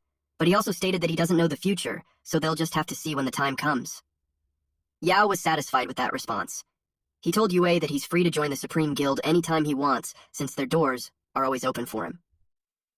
Yao gathered his guild members because they were about to go. The guild members were confused. They reported to Yao that the boss monster is almost in their hands. They asked if they would really leave it. Yao got mad and yelled at them for being hung up on that. He asked them if they were that desperate. He explained that he's looking at the big picture and his members couldn't see that. Yue and Yan watched as Yao walked away. Yan thanked Yue, and Yue responded that it was simply the right action to take. All of a sudden, they heard a loud roar followed by an attack. The monster has a large weapon, and this monster is gigantic and menacing, suitable for its name, Zombie King of Demise. Yue grinned and told the monster, "Let's dance, fucker." Yue used a super fireball and hit the Zombie King in the gut. Everyone dropped their jaws from the shock. They didn't expect him to be that strong. He called Yan, aka 40,000, and told her to do it one more time. Yan agreed, and she used her crown control to immobilize the Zombie King. Yue gathered his power on the tip of his staff. Then he released a super flaming missile that burnt the Zombie King alive. And that was the end of it. Its body dropped to the floor. The system window appeared and congratulated him for defeating the level 15 2-star boss, the Zombie King of Demise. He gained 7,080 experience points, performance points plus 9%, and last hit 80%. He also received ability points of 1,500 W. Everyone was impressed. They wondered where he came from. Even if the monster was on the verge of death, it was still a boss. That's why many of them can't believe that he had defeated it by himself. Not only that, they also noticed how Yue got the entire Supreme Guild to retreat. Even the young master of the Liu family is respectful towards him. Yan approached Yue and thanked him. Had it not been for him, the Zombie King may have been stolen by the Supreme Guild. Yue replied that it was also his duty as a member of the Misty Rain Guild. Everyone beamed with smiles as they realized that Yue is a big shot. At Notting City. Yan clings to Yue as they walk. The members of the guild followed behind them. Jun angrily asked why they were all back. Then he asked if they had defeated the boss. One of the guild members reported that the monster tamer, who came with the young miss, chased the Supreme Guild away and even took the boss down. Jun was surprised to hear that. He thought of the guys as a useless monster tamer, so he had to verify if he's really that strong. The guild member replied that the monster tame is extremely powerful to the point that he can one-shot anyone with a normal attack. With such an expert, the guild member believes that their guild will become stronger. Jun shouted and cursed at the monster tamer. He asked him if he's doing it on purpose, and if he only plans to take action after everyone's dead. He stabbed Yue on the chest using his finger and scolded him, saying that whoever Yue is, he should know that Jun is the president and the one who has the authority to kick him out of the guild if he ignores the guild's orders and acts recklessly. Yue grabbed his finger and bent it. And Yue reminded Jun that he was the one who ordered him not to do anything. Jun made a fuss that Yue dared to lay a hand on the president. Yue ignored him and told him that the guild mission that he assigned was to kill the boss. Yue challenged him to tell him if he had completed that mission. Yan joined the conversation and told Jun that without Yue, they wouldn't have been able to get the boss and would have been wiped out. And this time, it's all thanks to Yue, and he deserves his contributions to be recorded. Everyone showed their agreement by nodding their heads. Yan invited Yue to continue their quest. Jun was left furious. He assigned a member to keep an eye on Yue at all times, and if they discover his weakness, they should report back immediately. The whole area was covered in violet mist. Yan complained that it stinks. Yue explained that hypertoxic zombies are much harder to deal with fire and frost zombies. He advised her to keep her guard up. She asked if the zombie deals a lot of damage.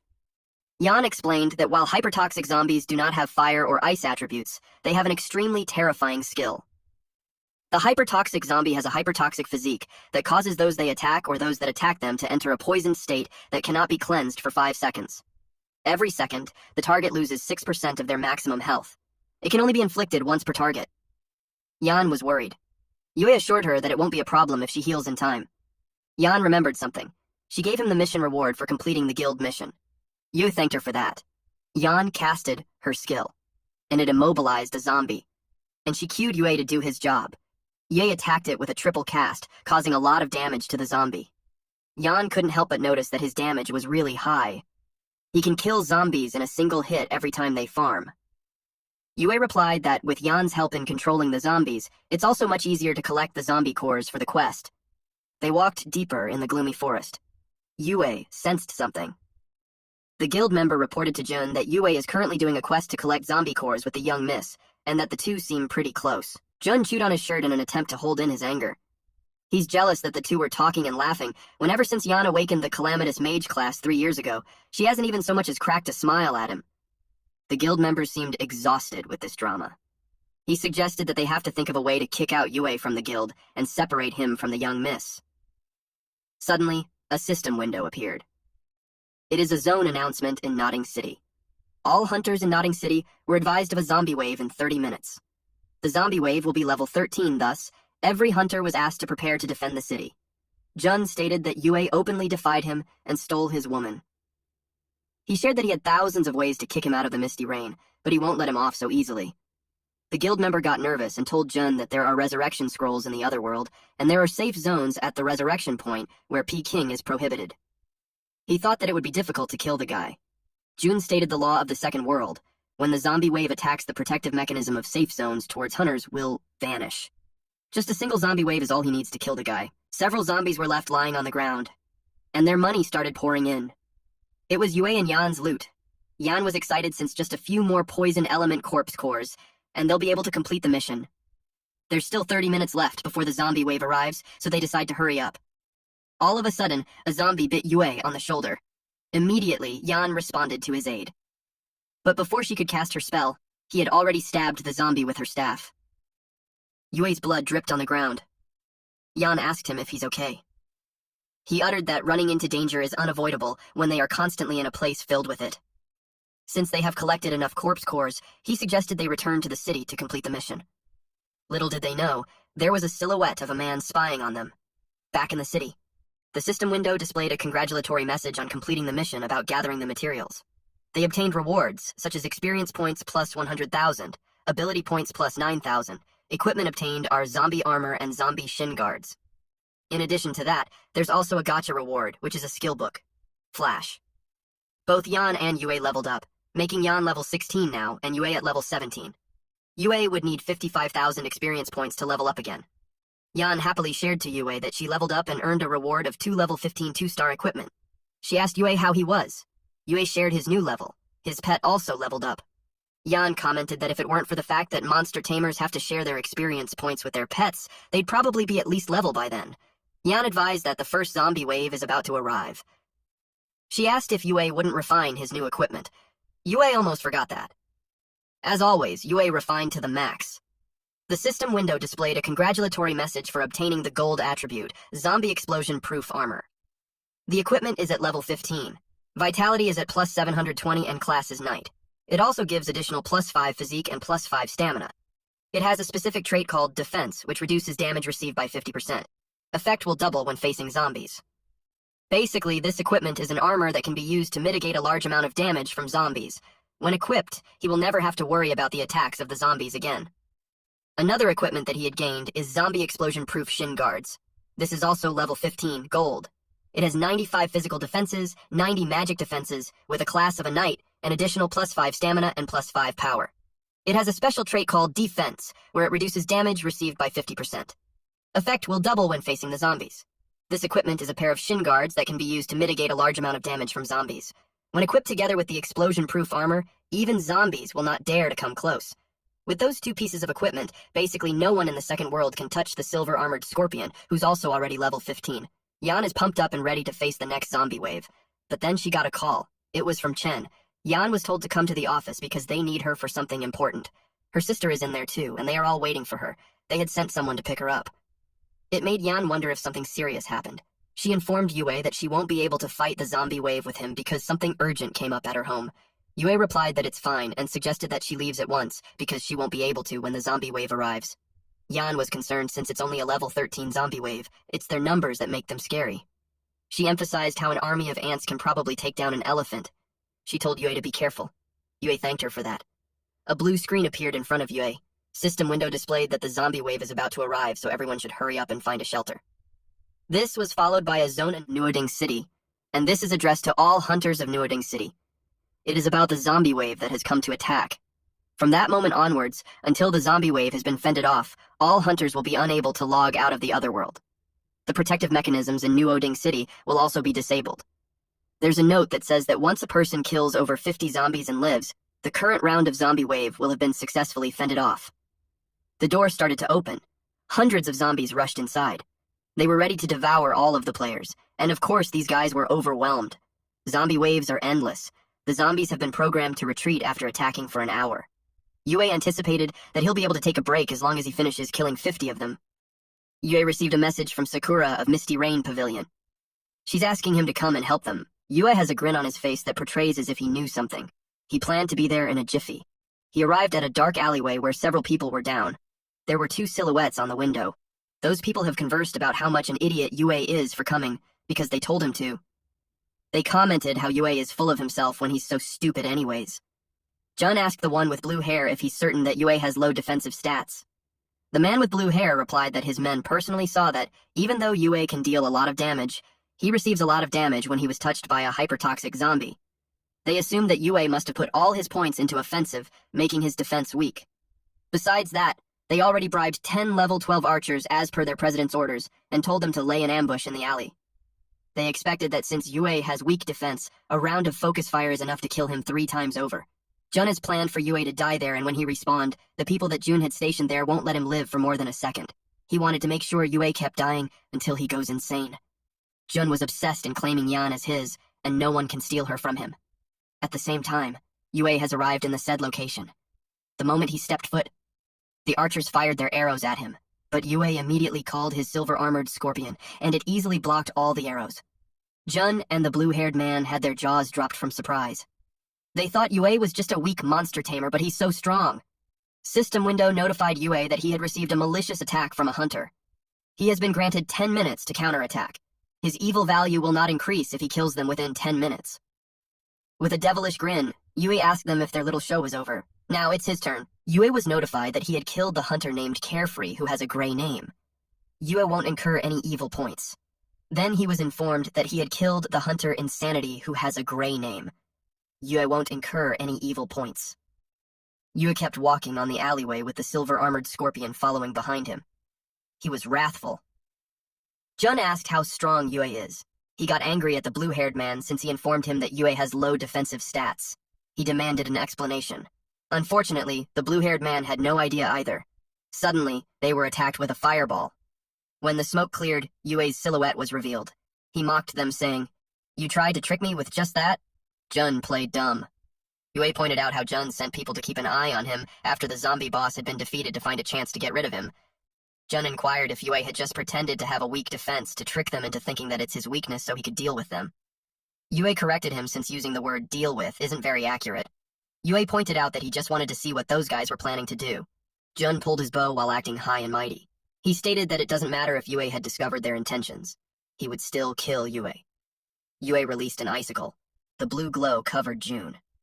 While the blue-haired man announced that Yue is acting insubordinately and is attempting to assassinate the president, he commanded everyone to kill Yue now. The members obeyed. Yue prepared his staff and released a powerful fireball. Jun was surprised to see how Yue one-shotted an elite-ranked Templar assassin. He asked who Yue really were. Jun screamed as he slowly burned to death. Yue replied to Jun's inquiry saying, "I am someone you cannot afford to offend." At the spawn area, Jun was notified that he had been killed by the single class change necromancer named Zero. The blue-haired man reported to Jun that Yue is actually the Zero who cleared the first world in just half a day. That aside, the man noticed the class being necromancer instead of a monster team. Jun was just as confused. Jun was furious. He now realized why the man hid his ID all this time. Jun interpreted it as the bastard's pretentious act of being weak to prey on others. He vowed to make Yue pay. At the Su family building in the real world. A loud, "No way!" echoed. Yan screamed and reiterated that she doesn't like Jun. Her Uncle Chen replied that whether she likes him or not doesn't matter. And those feelings can be developed anyways. Then he told her that he had prepared a gift for her. One of them is an energy drug, an epic rank treasure. After use, the person's rate of obtaining ability points will be amplified 100-fold for a month. There's also a demon suit. Head of the Chen family shared that the energy drug is valued $5 million, along with a mage suit that the Chen family had paid $8 million to specially get a master to customize it for Yan. The head of the Chen family only has one son, Jun, and in the future, he will definitely inherit all of the Chen family's assets. And if Yan marries him, he will be able to get all the resources she needs. While she appreciates the gesture, Yan was firm that she will decide for her own marriage. The head glared at her. The head of Su family, Su Chen, yelled at Yan, telling her that the Su family has spent large amounts of blood, sweat, tears, and resources to nurture her so she shouldn't say something preposterous. Jinya felt bad for her sister. She told their uncle that no one should interfere with whoever Yan married since Yan isn't an object used to make transactions. Jinya assured Yan that she doesn't have to overthink it. She assured her that no matter what, she will always support her in seeking her own happiness. Yan thanked her big sister. Chen and Jinya's phone rang synchronously. They were surprised to know that Jun was killed. They asked if Yue did it. The head was furious. He got his only son to lower himself to act as a mere president for them in order to help the Su family group, yet they rebelled and even killed his own son. Su Chen joins the conversation and asks Director Chen to calm down, since it must have just been a misunderstanding. Chen scoffed and warned them that he won't let them off if anything unfortunate happens to his son. Chen slammed the door as they exited. Su Chen asked them if the person they called was the person they strongly recommended. He asked if the girls had any idea how much monetary support the Chen family provides to the Su family group every year. Yan argues that Yue won't attack the guild members for no reason. No one in their right mind would do such a thing. Su Chen was furious. He demanded Yue to be brought to him so he could make him beg for Chen family's forgiveness. Either he does that, or he gets the hell out of the Misty Rain Pavilion.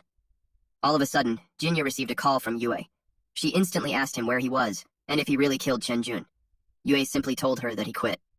As of today, he's no longer part of the Misty Rain Pavilion. I wish we could all just do this in real life. After messing things up in the office, you'll call your boss and say, "I resign." Jinya asked Yue if he was provoked by Jun. She advised him not to act rashly while she proves his innocence. Yue simply responded to just leave it be. In his head, it's better for him to sever ties with the Misty Rain Pavilion. Jun is extremely narrow-minded, and he has people supporting him. Since Yue defeated Jun, Jun will certainly take revenge. Rather than dragging it on, Yue decided to end it once and for all. Yue decided to just rely on selling materials to cover the $50,000 monthly medical bill. To obtain more valuable materials, he must complete the second world and go to the third world as soon as possible. He still has to make it through 2 zombie waves and a dungeon to complete the second world's missions. He checked the screen containing the details of the second world, Attack of the Zombies. Out of the 3 dungeons, the Death Cemetery has the highest level and slightly better drops. Since Yue is currently at level 17, he should have no problem solo clearing Death Cemetery, which is a level 20 dungeon. However, the level 15 Pitch Black Zombie Den... Someone approached Yue. There were several intimidating men. The man on the front had a mischievous smile on his face as he expressed that he recognized Yue as the popular beast tamer from the Misty Rain Pavilion. Yue had a fierce look on his face as he advised them to get out of the way. The men were looking for trouble as they replied that they won't budge. They taunted Yue to hit them. Yue knows that they are intentionally doing it.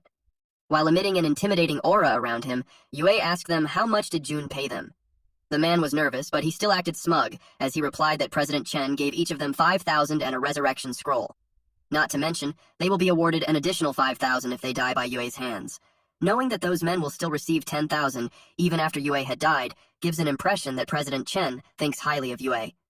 Yue is certain that he can get rid of those men with just a flick of his finger. He'll end up with a red name because of it. He won't be able to enter the safe zones or log out while clearing his karma points. He will also be stuck in the second world forever as he won't be able to activate the boss battle. It was truly a ruthless move by Jun. Yao enters the scene with his men and exclaims that he will pay them double. His condition is to help kill the president of the Misty Rain Pavilion. Each time they die, he will compensate them with $50,000, and he'll give $500,000 to whoever gets the last hit on the target. The man's jaw dropped, but they regained composure and inquired who Yao was to speak so arrogantly. One of Yao's men introduced Yao as the youngest son of the wealthiest family in Linhai City. The men stuttered as they realized it was young Master Yao. Immediately they followed Yao's order. Yao addressed Yue, saying that he recently heard out of the Misty Rain Pavilion. He shared how Jun was whining about him to everyone, telling them to make Yue's life difficult in the other world. Yue replied that Jun is very brazen. Yao responded that Misty Rain Pavilion is full of arrogant pricks. He invited Yue to join him, and he can name a price. Besides, Yao is confident that he'll be able to protect Yue from getting harassed by those bastards. Yue responded that he'll think about it in the future, but for now, he's not interested in guilds. Yao's henchman pointed out how Yao stood up for Yue multiple times, and had even spent a large sum helping him. Yet Yue had never said thank you. Yao replied that Yue had just become the target of the Misty Rain Pavilion, that's why he doesn't want to join a guild for the time being. Yao added that the Misty Rain Pavilion is a bunch of blind airheads. It's no wonder they have been stuck at the 5th since forever. Yue walked away. He initially thought that he'd be able to cut all ties with Jun by leaving the Misty Rain Pavilion, but it looked like if he doesn't deal with him soon, Jun will keep causing trouble. Yue arrived at the level 15 Pitch Black Zombie Den. A normal hunter would choose to go after better rewards, so most would form a team to clear the Death Cemetery, which has the highest level. In contrast, there are very few who would bother with the Pitch Black Zombie Den, which has the lowest level. The NPC Mage Moan appeared, and welcomed Yue. He asked Yue if he wanted to challenge the Pitch Black Zombie Den dungeon. The NPC had a crystal, and it glowed brightly. Yue replied yes. Mage Moan wished him the best of luck. The ordinary secret quest in the Pitch Black Zombie Den can be refined into a gold secret quest. In that case, the Pitch Black Zombie Den can be upgraded into a hidden dungeon. However, the chance of it happening is minuscule, and it's impossible to predict the number of ability points needed. Hence, no one is willing to spend the time to try. Regardless of how low the chance is or how many abilities points it will cost, Yue refined it to the max until it became a gold secret quest. Meanwhile, Jun is being chased since he had a bounty of 500,000 after him. The men that Yao contracted rushed, while Jun spent hiding behind a tree, angry that he spent money employing them, yet they're turning around and attacking him. He wondered what was happening. His henchman replied that Yue is behind it. The man was worried since Jun can't use resurrection scrolls for 5 more days. As a precaution, he is advised to wait until the cooldown refreshes before going out to farm. Jun angrily slammed his hand on the trunk of the tree. He vowed to kill Yue. A notice appeared to all hunters in Nuoding City. It announced that a hunter with a private profile has used a gold secret order. The normal dungeon, Pitch Black Zombie Den, has been transformed into a hidden dungeon. For the next 2 hours, all hunters are welcome to challenge the hidden dungeon. The perk for all challengers is that within the next 2 hours, all hunters are able to resurrect once for free in the Pitch Black Zombie Den. Jun felt blessed with a free chance to be resurrected and to clear a level 15 hidden dungeon. He told his guild member to gather the members at once to clear the dungeon. He instructed that they should bring their best equipment. The man abides by that. A large-looking monster that looked like a demon was slashed. Yao commented that a free resurrection is music to the ears of someone like him who can't use resurrection scrolls. He instructed the Supreme Guild members to gather and advance to the Pitch Black Zombie Den. Meanwhile, Yue had killed lots of monsters already. One of the missions of the Second World is to clear a dungeon. The ranks of rewards in a dungeon that has been upgraded to a hidden dungeon are increased immensely. Together with the free resurrection perk, he knew someone would be tempted. Dark mist emerged from the corpse, and it turned into a purple, red-eyed monster. Yue knew that to guarantee the success of his hunt. He still has to deal with the gatekeeper of the dungeon. The Pitch Black Zombie boss is a magic-type boss monster. It is at level 15 with a magic attack power of 210, physical defense is 180, magic defense is 120, vitality is 1,350. There was an explosion. It dissipated the limbs of the Pitch Black Zombie boss. He threatened the boss to be honest, otherwise he will make sure that it will have the same fate as its arm. Yue received a notice that a large number of challengers have entered the Pitch Black Zombie Den. It's a dungeon with a free resurrection. It's an opportunity that cannot be missed not only for Jun, but for all ordinary users who can't afford resurrection scrolls. Our MC then closed his eyes for a second. He saw Yan, and even the Supreme Guild enter. Yue is only after a single person, so he decided not to involve those innocent ones. He initiated a permission-altering function. As the Golden Secret Order holder, he has the authority to change 3 of the permissions of the Pitch Black Zombie Den. Many hunters are currently fighting with the monsters. Jun told Yan to stay close to him. Deep inside, Yan is annoyed. Originally, she wanted to look for Yue. If it weren't to give some respect to her uncle, she wouldn't have given a care about the wimp's life. The system window announced to all the players in the pitch-black zombie that the holder of the gold secret order has changed the permissions of the dungeon. With immediate effect, the free resurrection mechanism has been removed. The hunters are unable to leave the dungeon midway, and killing hunters with white names will not increase the karma points. The entrance to the dungeon has closed. New dungeon missions have been issued. They have to defeat 500 zombies per person, and the guardian of the dungeon, pitch-black zombie boss. Jun panicked. He wondered if the holder of the gold secret order was trying to kill himself alongside the hunters. The blue-haired man suggested that it could be Yue who activated the dungeon and baited them on purpose. Jun strongly believes that Yue doesn't have the capability of doing that. Yan pointed out that the permission seems to have been changed to target someone in particular.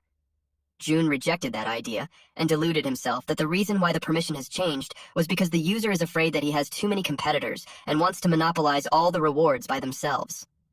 Jun told Yan not to worry as long as he was around. He promised to carry her through the dungeon no matter how the user changes the permissions.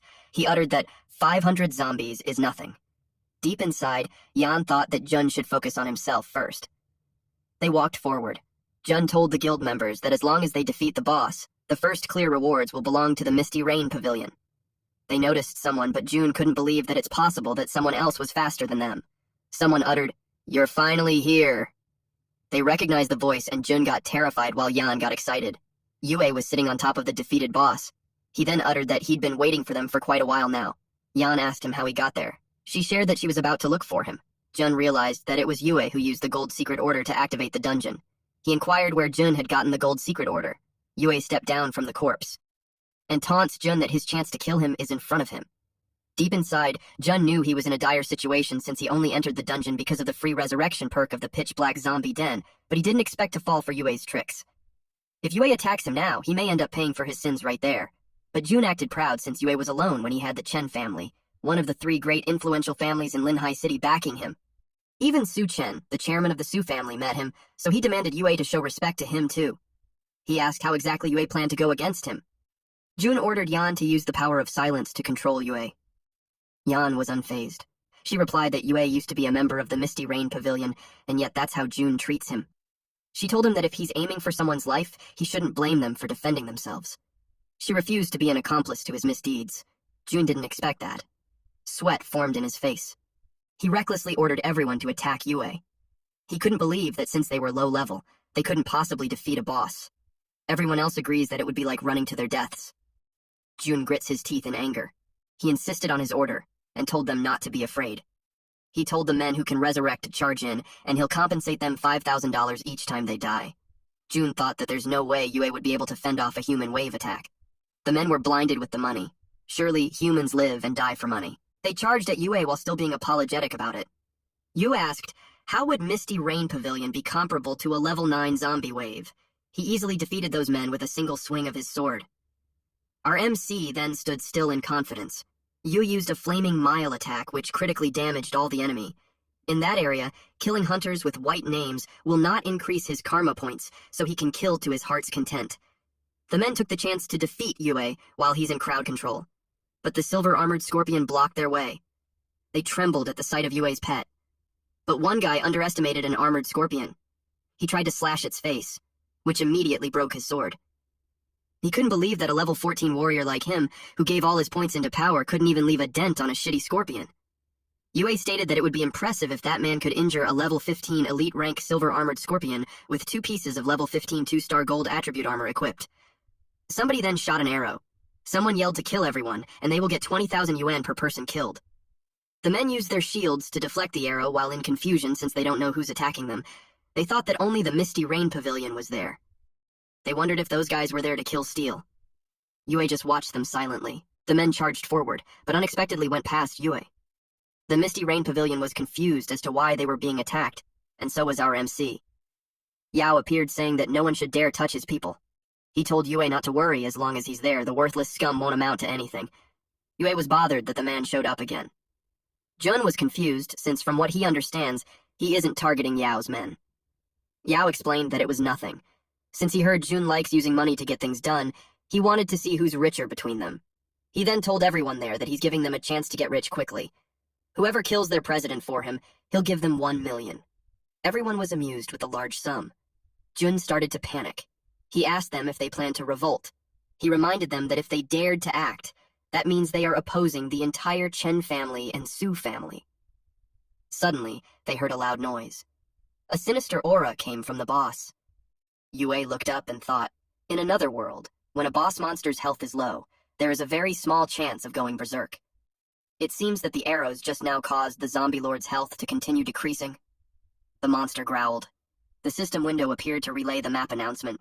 All adventurers in the Pitch Black Zombie dungeon have been informed that Pitch Black Zombie boss has gone berserk and has evolved into a level 17 3-star boss. It has become the Pitch Black Zombie Tyrant King.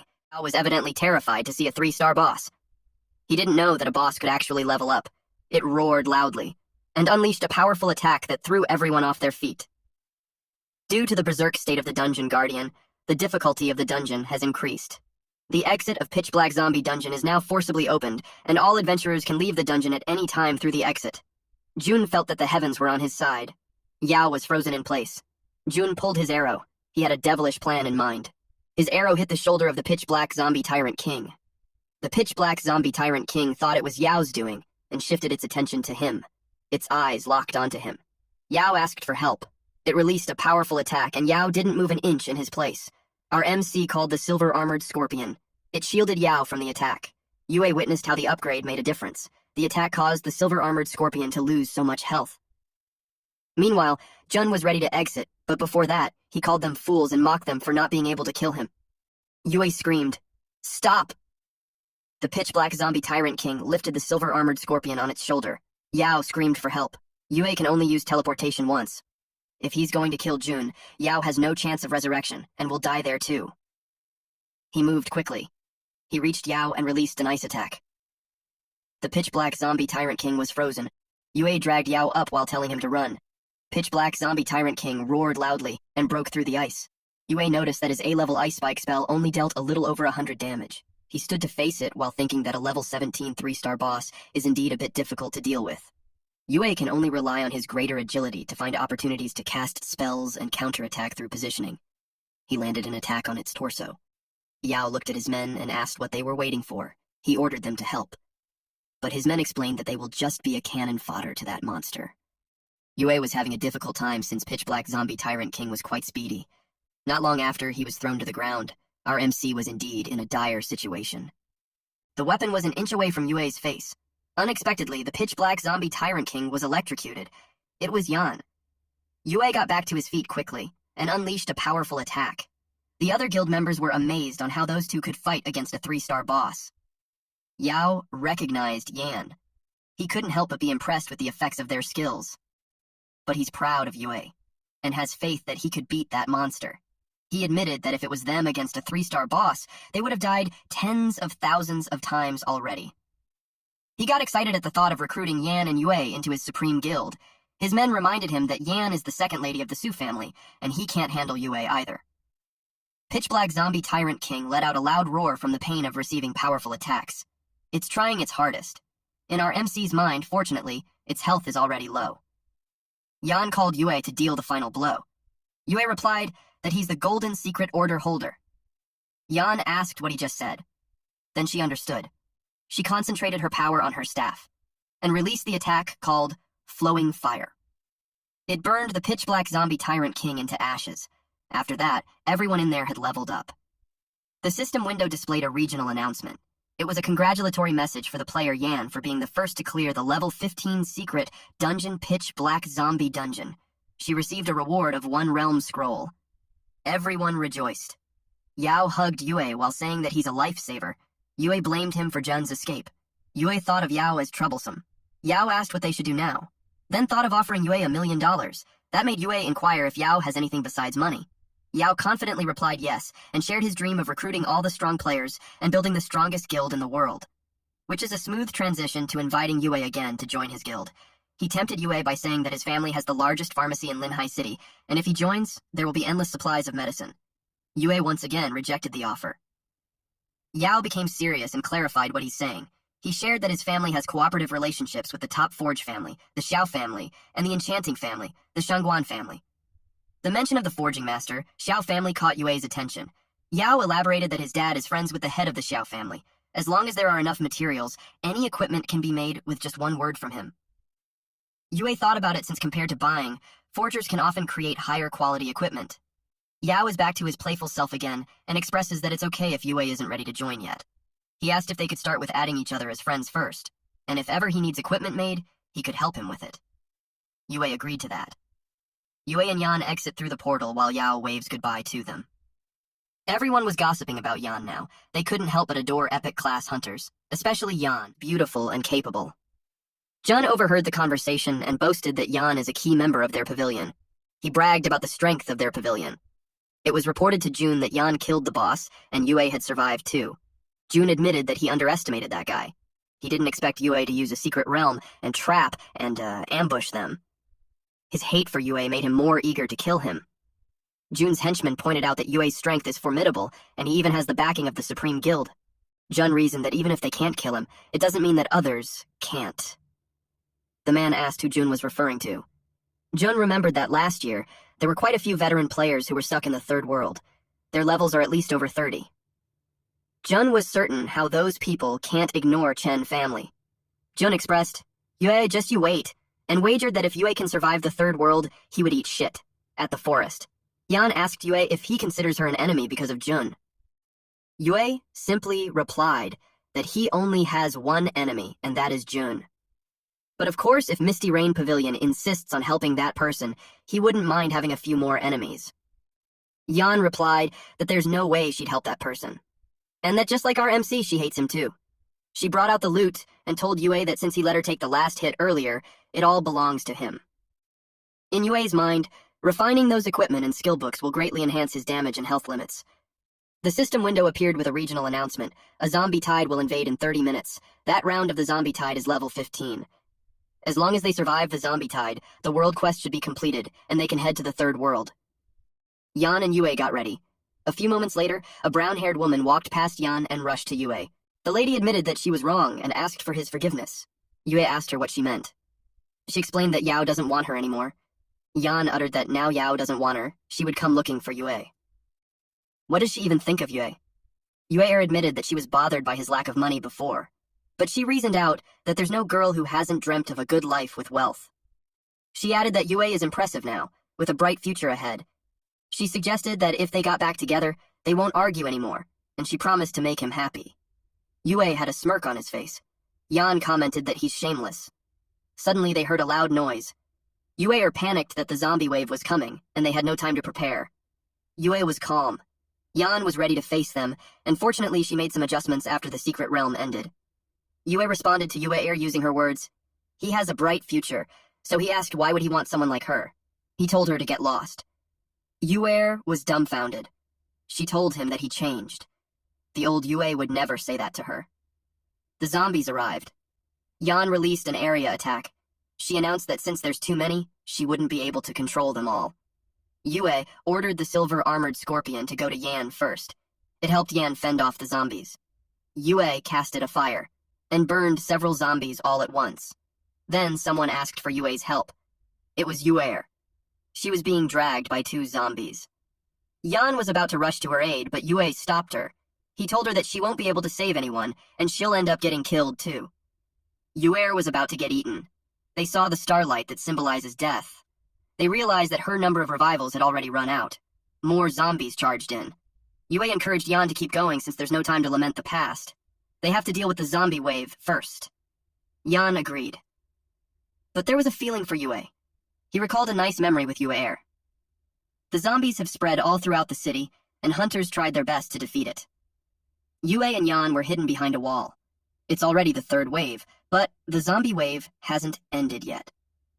Yue told her not to worry since there are at most 3 waves in a day, and they are nearing the end. They just need to wait for the tide to recede. The Second World zombie siege is displayed on the system window. As the apocalypse strikes, the world faces disaster. Humanity, shrouded in darkness, is gradually mutating.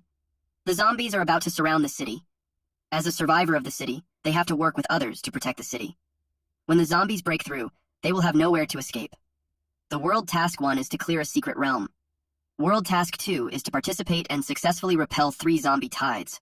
After completing the above world tasks, they can activate the second world boss dungeon teleportation passage. They have to defeat the boss to enter the third world.